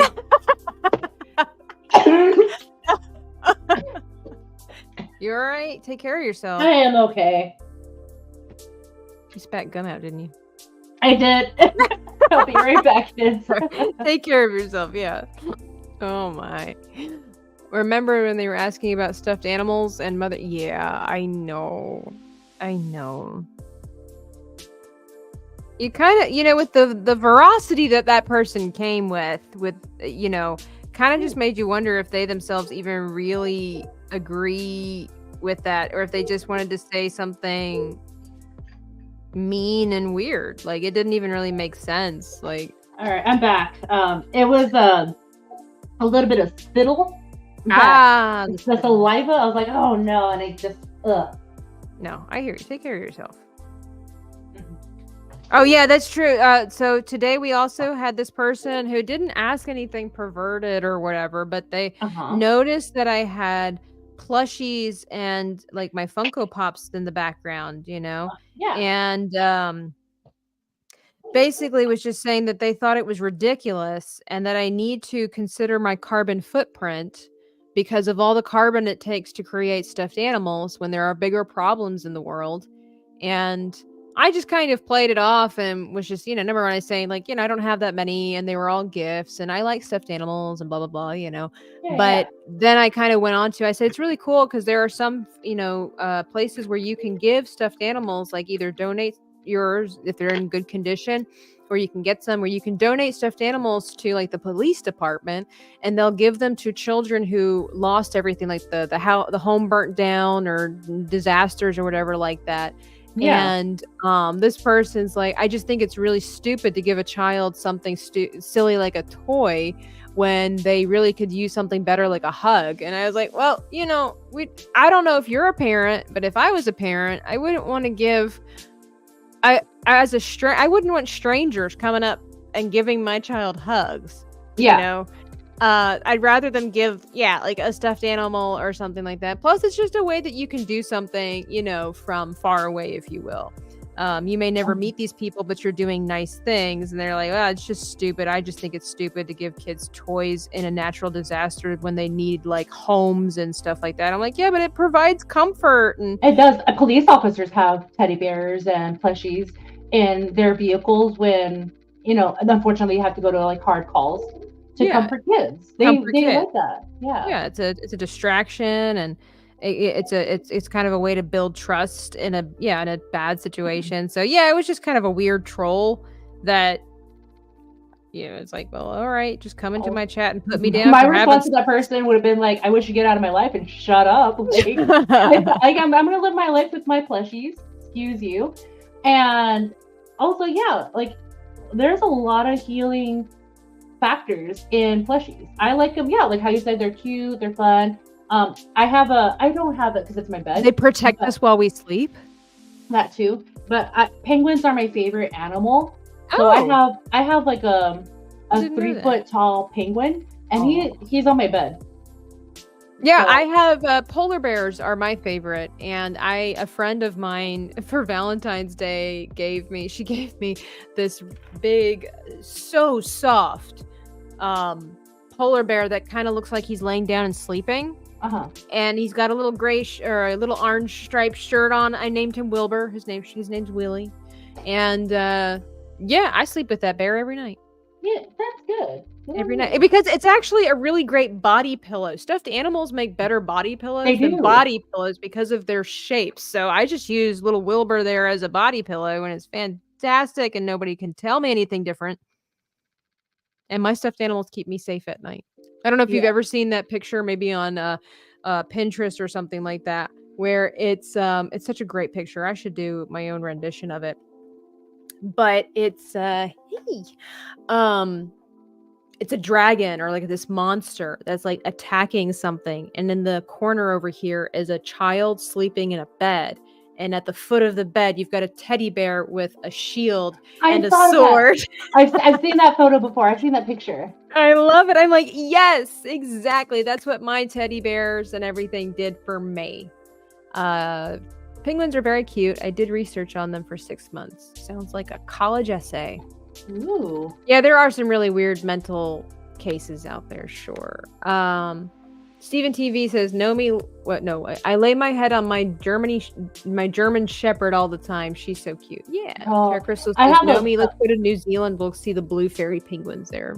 Ooh, I want to go. I have a Belgian Malinois, and I love my Belle so much. He's a police officer trained dog too. So it's like, there's someone outside and they're going to attack me. He's no better than Chad. Oh gosh, yeah. Chad is like helpless. Chad will be like, he will pee the floor once an intruder comes in. He's like, oh my God, he's going to hurt me. And versus Aries, he's like, get out of my house. Leave my mom alone. I think now, guys, I'm going to take a wee break from the pen, and I'm going to attempt the stupid, and I'm going to try to take some of this ink, loose ink, and kind of wash. It's probably going to be a huge mistake, but Smooth says, my local zoo had a little penguin named after my actual first name. Sadly, it died after 6 years. Oh, what a happy and then drastically sad little story, Smooth. Oh, there are. Well, wouldn't it be a German story? It's sad and tragic at the same time, or happy tragic. There was a little penguin that had a great life, and then he died at the end. Yeah, that's a German story. Sounds like a grim fairy tale to me. So, okay, I'm going to. Oh, I may never have used this brush before, so this is probably going to be really bad, but we're going to attempt the impossible here. It's not watercolor. Like, I really don't know what I'm doing, which is fantastic. It's most of my life. I don't know how well ink and water merge, but we're just gonna... I'm not even gonna test it. Yes, I am. Oh, okay. Yes, I am. I don't believe myself. All right, here we go. Ooh. Ooh. I don't know how well this paper is going to respond to this, but ooh la la, Marie. I kind of dig it. Maria, look what I'm doing. Come back. Oh, that's pretty cool. Yeah, I like I said, guys, I did some research, and this one lady was talking about the different ways to approach inking, and there were ways that you could wash. But I'm trying to get most of it out of my brush and then just lightly, because the moon would be shining through this ear, you know, just the way that it does with ours, or well, the sun, you know, it lights up the edges. So that's pretty cool. Oh, I really like that.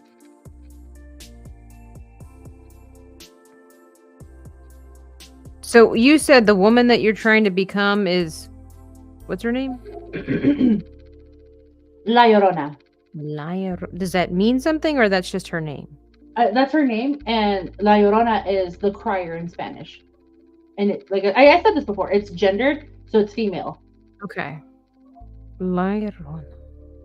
La Llorona. That's what I was thinking.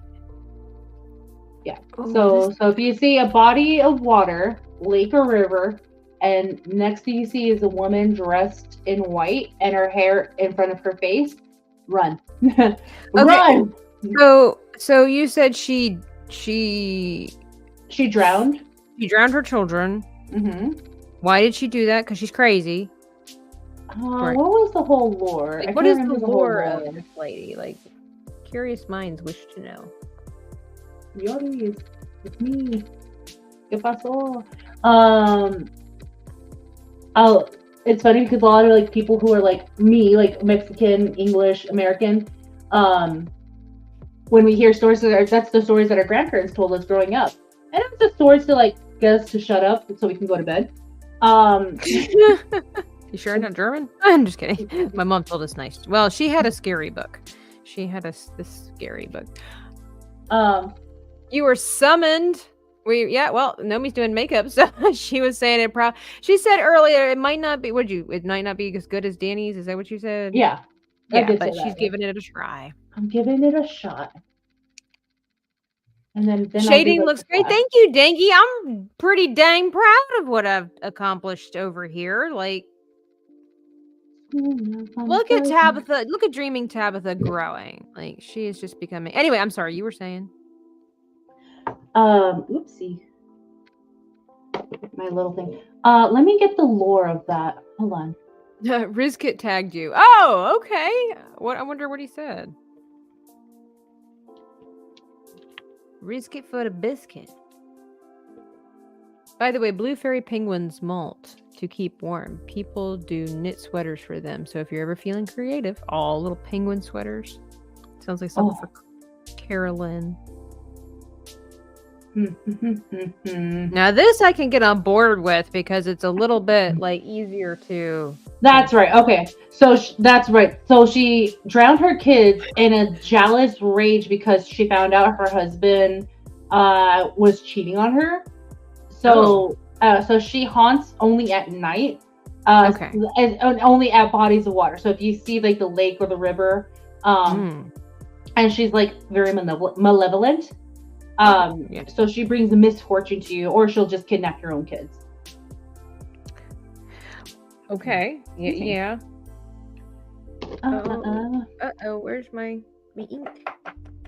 I forgot to do my nose. So yeah, that's La Llorona, and then she only dressed in white. Fascinating. Fascinating. Ooh. Where's my bogus eyeliner that I use? Now, here's the thing, guys. I'm going to have to... Oh, Stephen T says the makeup art is looking cool, Noe. Oh, thanks, Stephen TV. Here we go. My bogus. And then Danny says, wait till you see what I'm doing tomorrow. She's, as far as I know, she's doing different looks because she's doing Agatha All Along reviews every week on her channel, doing watch parties and stuff like that. And she does amazing artwork over there on her face. And she's doing new looks, I think, every week. She's one of those people that likes Halloween too. So for whatever weirdo reason. But no, you should check out her channel. In fact, while I have everybody here, just in case you want to support the rest of us. Do, do, do, do, do, do, do, do, do. Oh, by the way, you should check your cell phone. You check your cell phone. I'm just kidding. I'll do it. I did, and there's nothing there. Oh, okay. Let's have a look. Oh, okay. Yeah, I've seen pictures of like the decorations and stuff. Oh, look at the little. It's like a little headdress thing on there. Little horses, bread. Well, okay. So here's the question: because we know that the dead don't eat. If they did, we'd all be a little scared. What do you guys just let the food go bad and then or do you get to eat it? Does somebody sneak it when no one's looking? We usually just I know some people burn it as a way to as a sacrifice. Yeah. Us, we just let it go stale until it becomes hard as rock, then we toss it. It seems like such a waste of good bread. Well, in don't catch Germans doing that. In Hispanic culture, once we're done with Dia de los Muertos, we know what's coming, so we can sacrifice bread. What do you mean you know what's coming? The holidays. Oh, hey. The holidays, girl. If you never really done, you need to come to my house so you can really experience a Mexican Thanksgiving. That sounds amazing.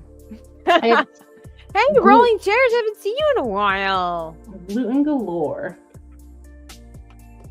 Let me get more ink out. I have to be very careful with it. I don't want it to. I've worked on this next look for weeks. Yes, it's definitely worth a gander tomorrow night. What time is your stream, Danny? It's at what, 8? When does the show come out? 9, 8, something like this. She's getting into the prosthetics. Dun dun dun. Oh, okay. I think. Yeah, this paper's not meant for watercolor, so we can only do so much. But I definitely want to darken up here a little more. Make this eye kind of crazy. Crazy. Oh man, I'm really happy with this so far. This looks really cool, especially for someone who has no idea what she is doing. Hope you guys are enjoying it as well. Okay, wow. Okay, so then I need to do the moon. Is a Mexican Thanksgiving the same? I thought it was an American thing. I know, even the Canadians stole a Thanksgiving from us. What are they doing wrong with their Thanksgiving was 2 days ago, wasn't it? Yeah, something like that. Weirdos. When I lived in Canada, I had to be there for a job that I had, and I remember places being closed. I was like, why is everything closed? Why is it why are the grocery stores not open? Why are the restaurants not open? I'm hungry.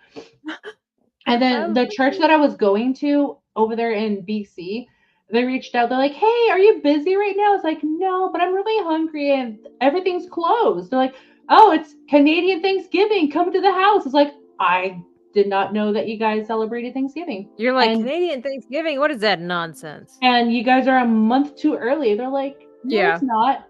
I was like, shut up. First of all, you're wrong. Yes. First of all, you're wrong. From one American to a non, you're wrong. All right, we're giving the moon a try. So what was that like? What do they do for Thanksgiving? Do they have turkey? It's literally the same. It's literally the same thing. What about cranberry sauce from the can? It's there. It's there. Okay.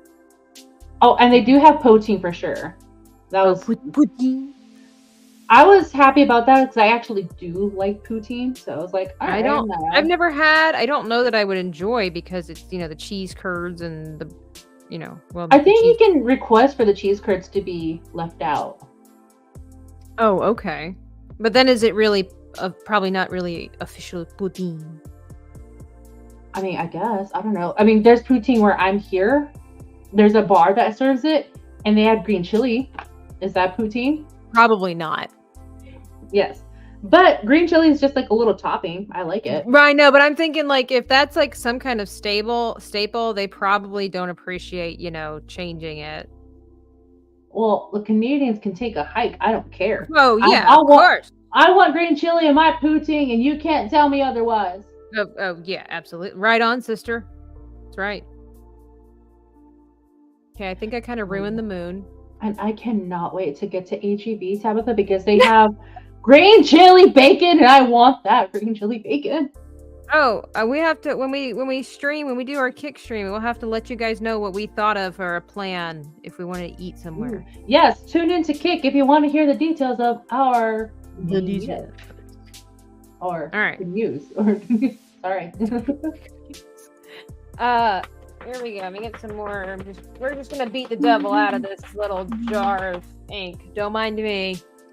No, should I? Here we go. History eraser button says chili cheese fries, or better yet, tots. I wish chili cheese. Green chili cheese fries is worth. Yeah, we're gonna make some rocks to cover this guy's feet because I don't feel like dealing with that. Guys, I'm like pretty happy with them. I'm not gonna lie. Problem is that then I've got like all this white area here that's not a chupacabra. Let's see. All right, here we go. I need to do this. I think this is a great way to finish out my my book. This is the last page in my sketchbook. So, what character or monster is it? So, Dr. Rachel suggested that I mix classic monsters. So, we're doing a werewolf mummy. Or whatever you want it to be. Somebody said a werewolf, vampire, mummy, something. So. Don't know what it is with that. Oh, it's right here.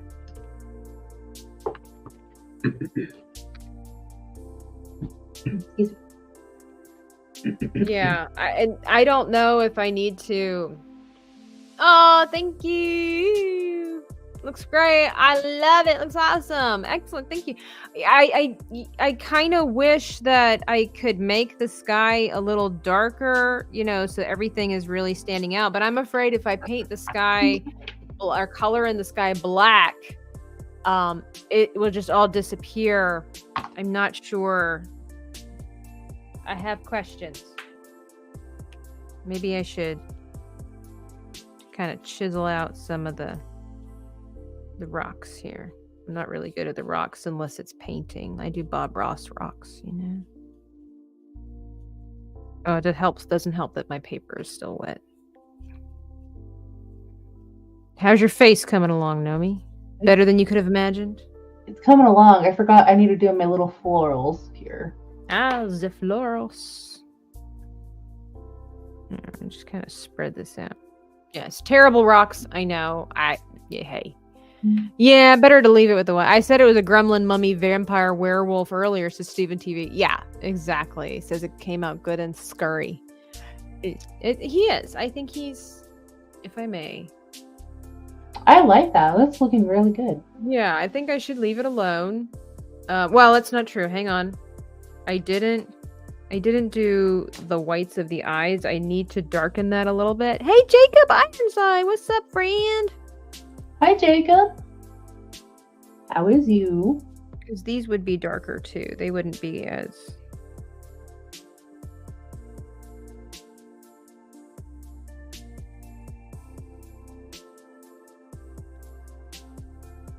Yeah. I for not knowing what it exactly is that I'm doing, you can still see some of the traces of the blue from my sketch, which I think is actually pretty cool and kind of helps the vibe a little bit.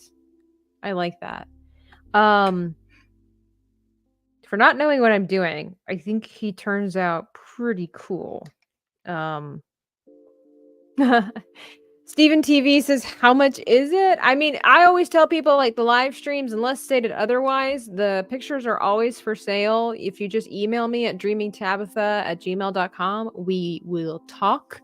If you're interested in it, I will, we'll talk the ching, the ka-ching, and then I will mail it to you. Yeah. Definitely works with it. Okay.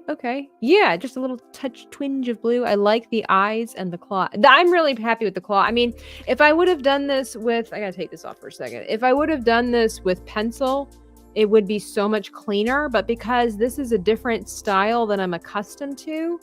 Oh, I see one spot that I missed. Good thing I didn't sign it yet. Once it's signed, it's finished. This is delivered. I'm yours for sure. Okay, and then we're gonna sign it because I think that's it. And if I keep touching it, I'll just mess it up. Yeah, I think he's pretty cool. We're gonna sign it. The last page in my book. Oh my goodness! Discount superhero, what's up? I have no fear. Discount superhero is here. Nice to see you. But yeah, this will be my little character. I normally don't do freaky things. This looks better in person because you can get really close and see the cross hatching. Like I noticed that kind of detail disappears in here. In person, it is much better. And it always is that way with artwork for sure. And yeah, I really like it. Made it to the end. Let's have a look. I don't think I have anything embarrassing in here. So let's have a look at what I have accomplished. That's only her little diary secrets. No. And because I am left-handed, yes, I do pretty much all of my images in the book upside down and backwards. So it's just how it is. Most of the time. So you see, this is the front of the book. If you open it up. So this was done in the end of 23.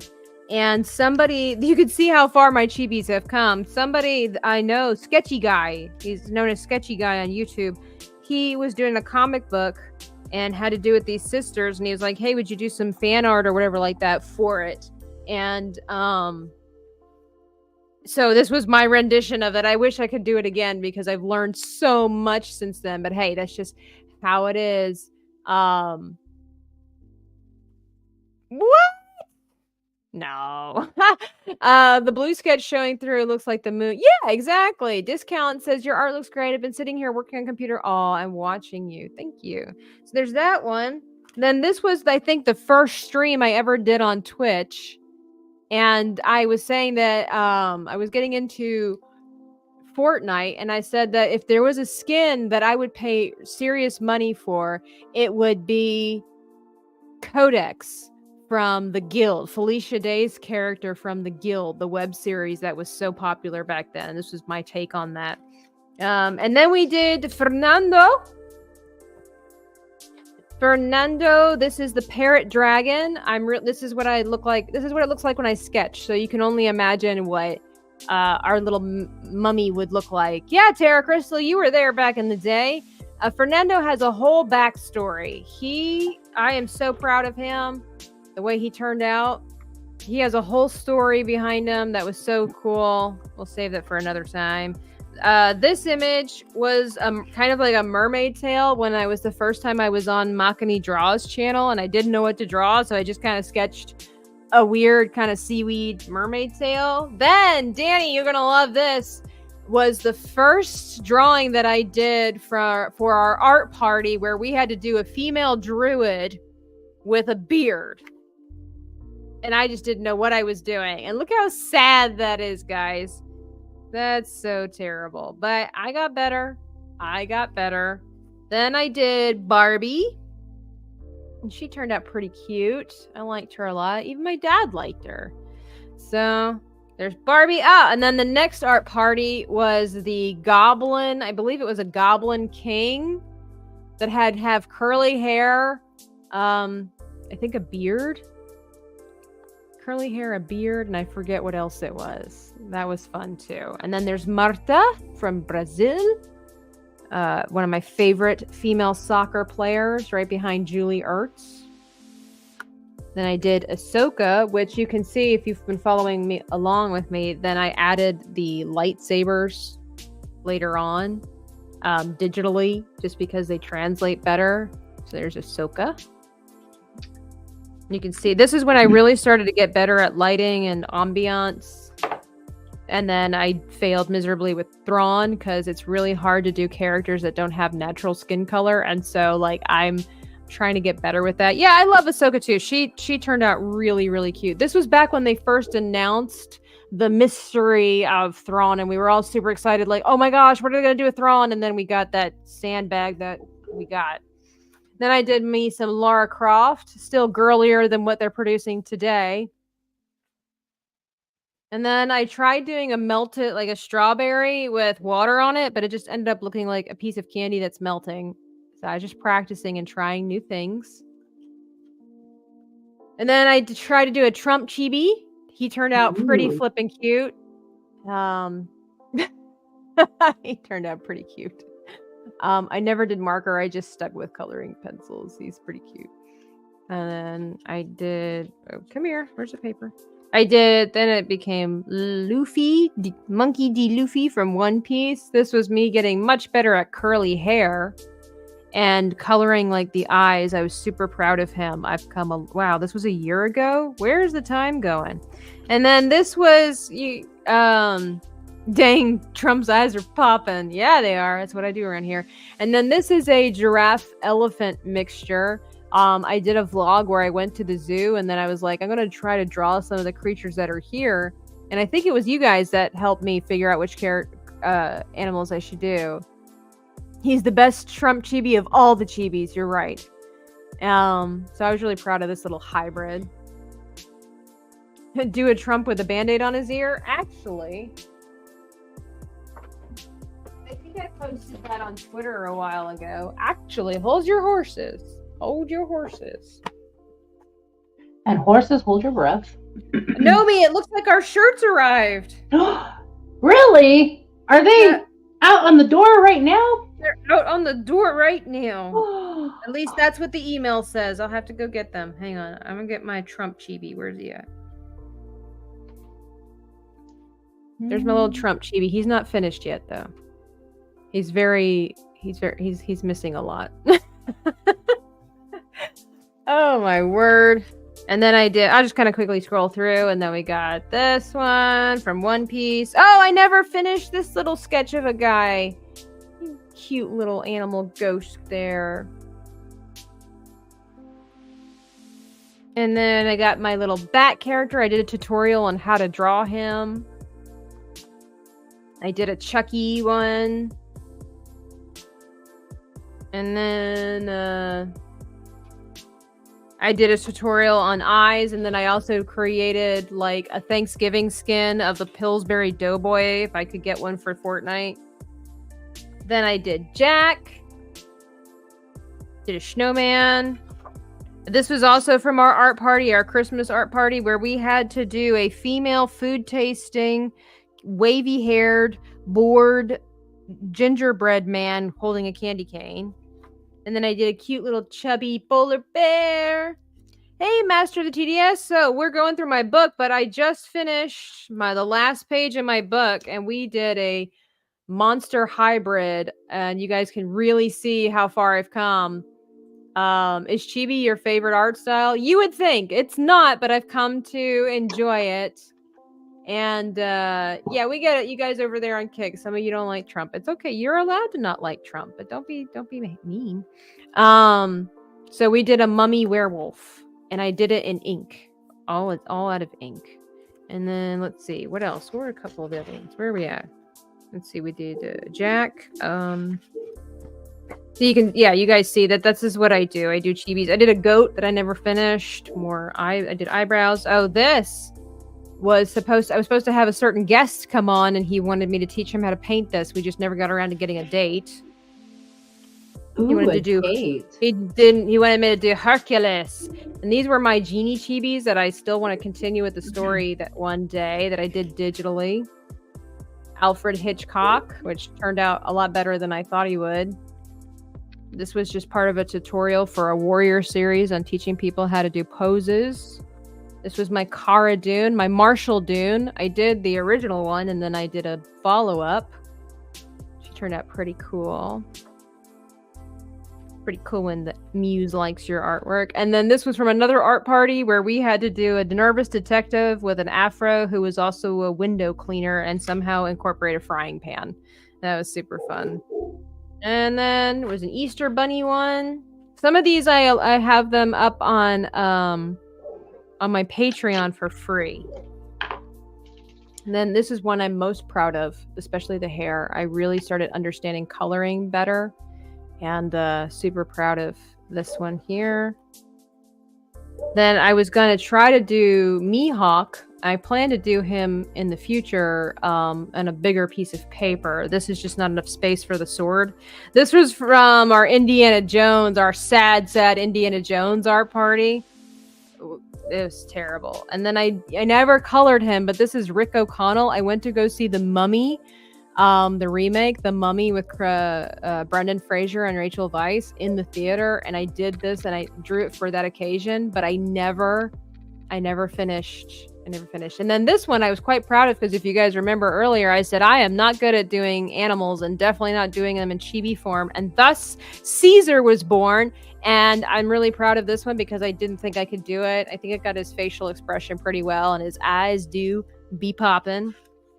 This was from another art party where we had to do a falcon, a relaxed falcon with a juice box hairstyle, and the occupation was a geisha. It was our Egypt themed party. And then I've got my Beetlejuice and Lydia, my most recent one. And then I did my Dr. Iron Doom. I did that one digitally too. Ended up putting a background behind it. I did the Evil Queen. I've just never fully rendered her. She's just done a marker. I never went back in and did coloring pencil. And then I have Sally. And by the way, again, you can get these over on my Etsy shop. I've got Jack and Sally stickers. And then I never finished Agatha. I will one day. I was trying some new things out. And so I like the way that it's going. I was trying something new and I just never got around to finishing it. Master of the TDS says, so envious of people with artistic talent. Never got the chance to cultivate mine. Well, maybe I should have you on the show and teach you how to paint. How does that sound? That'd be fun. I'm having Nomi and Joe back on the stream on Saturday to learn more painting and more Spanish. And then here we go, my most recent one as well, doing Freddy Krueger and Jason as requested by the chat.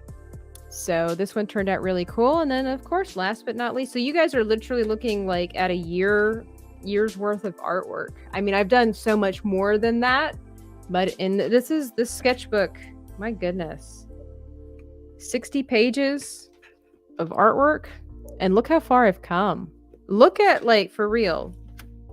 Oh no, I bent the page, but not the page.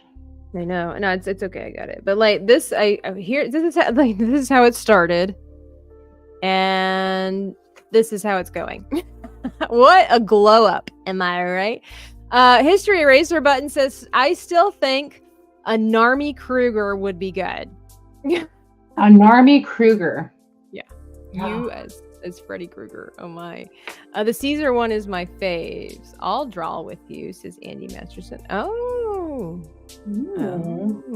Sounds like it. I know the Force of Light ladies are supposed to be on. Yeah, Michelle has just not given me a date yet, but we're working on it. Guess what we're painting? Grogu. But he's super cute. Both those Halloween ones are so cool. Yeah. But the dead can rise any day of the week, any month of the year. So, it's all good. How's your face? I think I'm done. Let's have a look. Ta-da!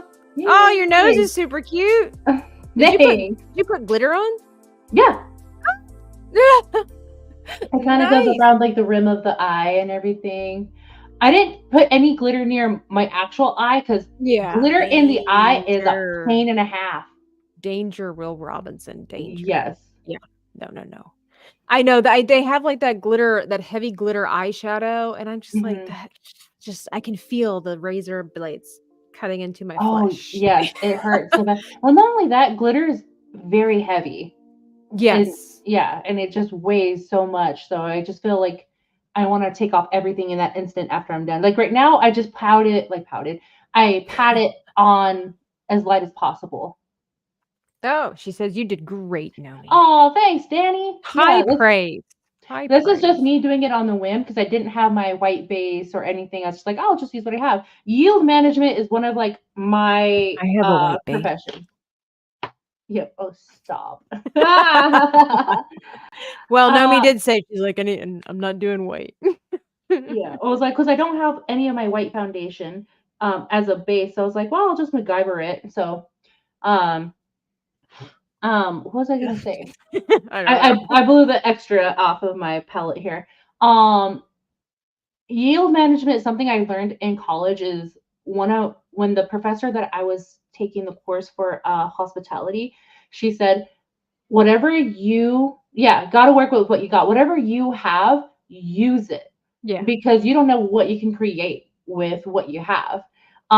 Since it was like hospitality, so she was in like the food industry. She's like, say if you have potatoes and you peel the skins off potatoes, so but the skins are still good. What would you use Yeah. with the potato skins? It's like, I don't know, fry them, put Yeah. vinegar, salt on it, fried potato Mhm. skins, and people sell it. She's like, exactly. If people are wanting to buy fried potato, sea salt, vinegar, chips, Mhm. skins, they'll do it. I was like, You'll do it. okay.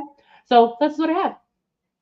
Yeah, and you learn to make use of it. I remember watching a YouTuber that had J Lo's makeup artist on there, and he was like, sometimes you don't have everything with you, even when you prepare. And he's like, I remember one time I went on this shoot, and he's like, I totally forgot everything. All I had was this creamy eyeshadow. He's like, so it was like this, neutral kind of eyeshadow. So he's like, we use it for our eyes. He's like, then I blushed it out on her cheeks, and I used it as lipstick. And he's like, and she looked fabulous. TDS says, not sure I would be good at that. I used to draw, but after a terrible art teacher in college who destroyed my art in front of the class publicly, I stopped for good. I do remember us having this conversation on the Twitterverse one time, and I would love to have you back on the show and help rectify that Master, situation. being the amazing person that you are on the internet, especially on Twitter, I think you can overcome that fear with no hesitation, with no limitations or anything. Plus, I'm a I really great teacher. She is a good teacher. Tune in on Saturday, guys. But yeah, at TDS, I think you would kill it. And if anything, with years being passed from your college life, I'm assuming, why not do this and do a middle finger to your Yeah, there college you go. teacher? Yeah. No, yeah, for real. Like there would be no shaming here. It's only ever encouragement. I give advice, but like that's not how I roll. It's not how I was taught, and that's not how I give to other people. I know what that feels like too. So Be it's like humiliated. Yeah. that's not something that I would ever do. And you could be sure that if you came on the channel and I taught you how to paint, you will walk away with something that you're happy to have created. It may not be perfect, but we don't expect that around here. And is that So, really a teacher who like tears up your work? She is there. She is called a teacher for a reason or professor to help guide you where you need to focus your work. It some could people be just it are could be the bad at shading. their jobs. Yeah.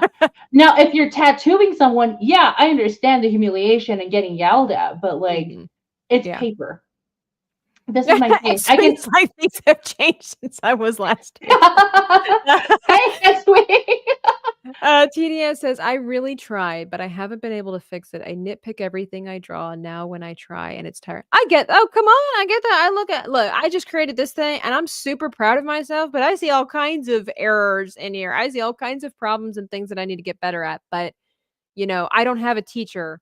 This is all self-taught, but it also comes from, having good teachers in the background. So like I said, if you'd ever be willing, if you'd ever be willing, I'd love to have you on the channel and we learn how to paint something. You get to pick. So whenever my guests come on, if you guys don't know, whenever YouTubers come on my channel, they get to pick whatever we get to paint. I do a mock-up and then I send it to them for approval.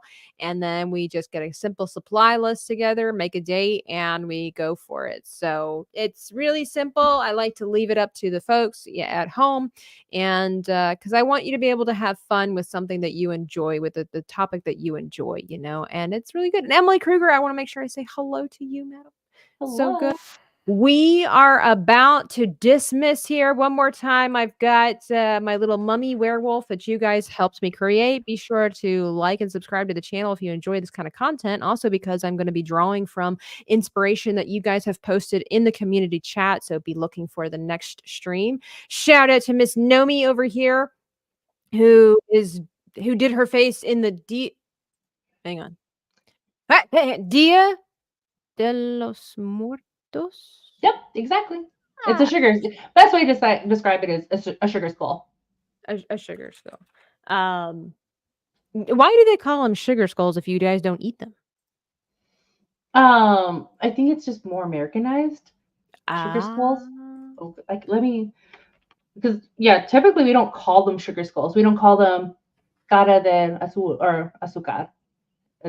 Oh well, we Americans, we just got to make it like we don't understand, so we'll just rename that thing. Let me Google it. How did sugar TDS says I might be able to be convinced, but I haven't really drawn anything like that. That's okay. I'll teach you everything, and I bring stencils. It's everything. It's all which I need to mail Nomi her stencils. I was just asked when you were describing it, it's like, did I get my stencil? No, nice. Skull of Blue Nomi. By the way, I did put Miss Nomi's Dreaming with You. Nomi Without You. I know. We have our Dreaming of Nomi streams. Good night, Jacob Ironside. Bye. Yeah, we'll be in talks. But give us the skinny on what you found out, and then tell us the people where they can find you, what's happening in your life, who do you love, Glenn Powell, and then class will be dismissed. First of all, if Glenn Powell is there at SpaceCon, I will. Do not hold me back from jumping on him. Like, I want to see if I can run, jump, and if he catches me in midair, then it's meant to be me and him. Right, his bodyguard, and you'll be like, no. You'll just be like, he ruined the moment. We'll never know. Yeah, I know. Well, in Twisters, Glenn Powell, if you feel it, chase it. So that's what I did. Feel him, chase him. X-Men. I'm going to. I wouldn't say SpaceCon, but I will be at the Nerdrotic meetup. But a big maybe if I do go to SpaceCon, I kind of got some priorities I need to get out of the way. I wouldn't say get out of the way. I need to take care of. Right. So where you guys can find me, you can find me at Twitter, X, Nomi Without You, and my YouTube channel where I have a show every Thursday with my other lovely co-hosts, Dreaming Tabitha, 300 Mirrors, Dr. Rachel, and Smoothie DJ. And all the rest, it's like Gilligan's Island, all the rest. And that's a regular YouTube channel called Nomi Without You. I do have a gaming channel called Nomi Without You Play. You won't be there. So you're twisting my arm that I have to go to SpaceCon. X-Wing. SpaceCon, X-Wing, you're going to SpaceCon, but not the meetup? Well, I guess I'll just have to hang out. Do you even love Beardo? Should I tell him this? Does he know this? Oh my gosh, I can't believe I guess I have to be the one to break his heart. But anyway, and then also on Kick, which I think, are we gonna play here in a minute, or are we done for the night? I mean, I'm refreshed. He's going to the con, gotta work during the week. Okay, I have to work during the week too, but I'm still gonna be there. No, I'm up to gaming, depending on what we game. Should be lots of fun, but I do need to get a refreshment and then clean all this nonsense up. Okay, that gives me the chance to wipe this off. Oh, just keep it on the game. Why not? I guess I can. Hey, it's the red lipstick that puts you on the front page, so you got to step it up. Red lipstick plus other things on me. So it's the season. It is. You're right. Why not? You put all that effort into it. Now that I'm seeing it, it's like, even though I don't have a white base, I do see like it did white paler. out. Yeah. Yeah. Okay, why not? Yellow. I'll just go with my sugar skull. X-Wing, you're asking the real questions. Who doesn't Real think Steven I'm TV is asking, are you guys going to be doing Chain Together? Well, you're going to have to We come over to our could. channel and find out. If you want to know what that looks like, here is your opportunity.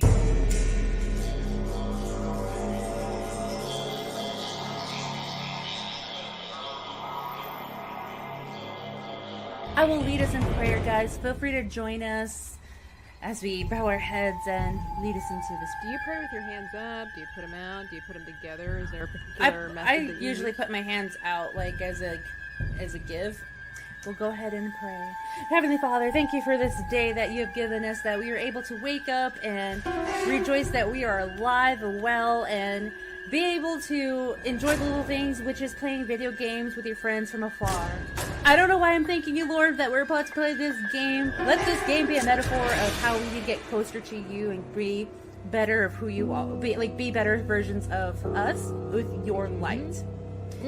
Yes, your word is a light unto our feet and a light into my path. And Lord, that I am now still feeling the effects of what hell may be like, because my sauna of a bedroom is a good example, because my AC is still broken, and I pray that you come through and you redeem me and deliver me from the hell of my bedroom. Oh, that's gonna be us, little barbecue nomies and Tabithas. Okay. Oh my gosh, I'm at the pool!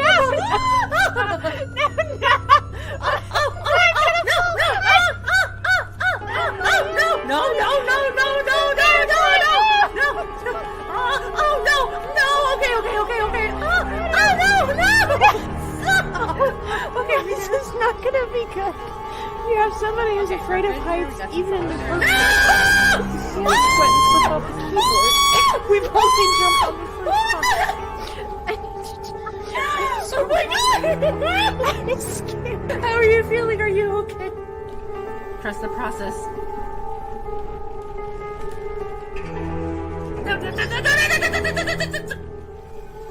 That's us screaming. Yelling at me. Thanks for, making our friendship stronger, man. I feel like we've reached a new level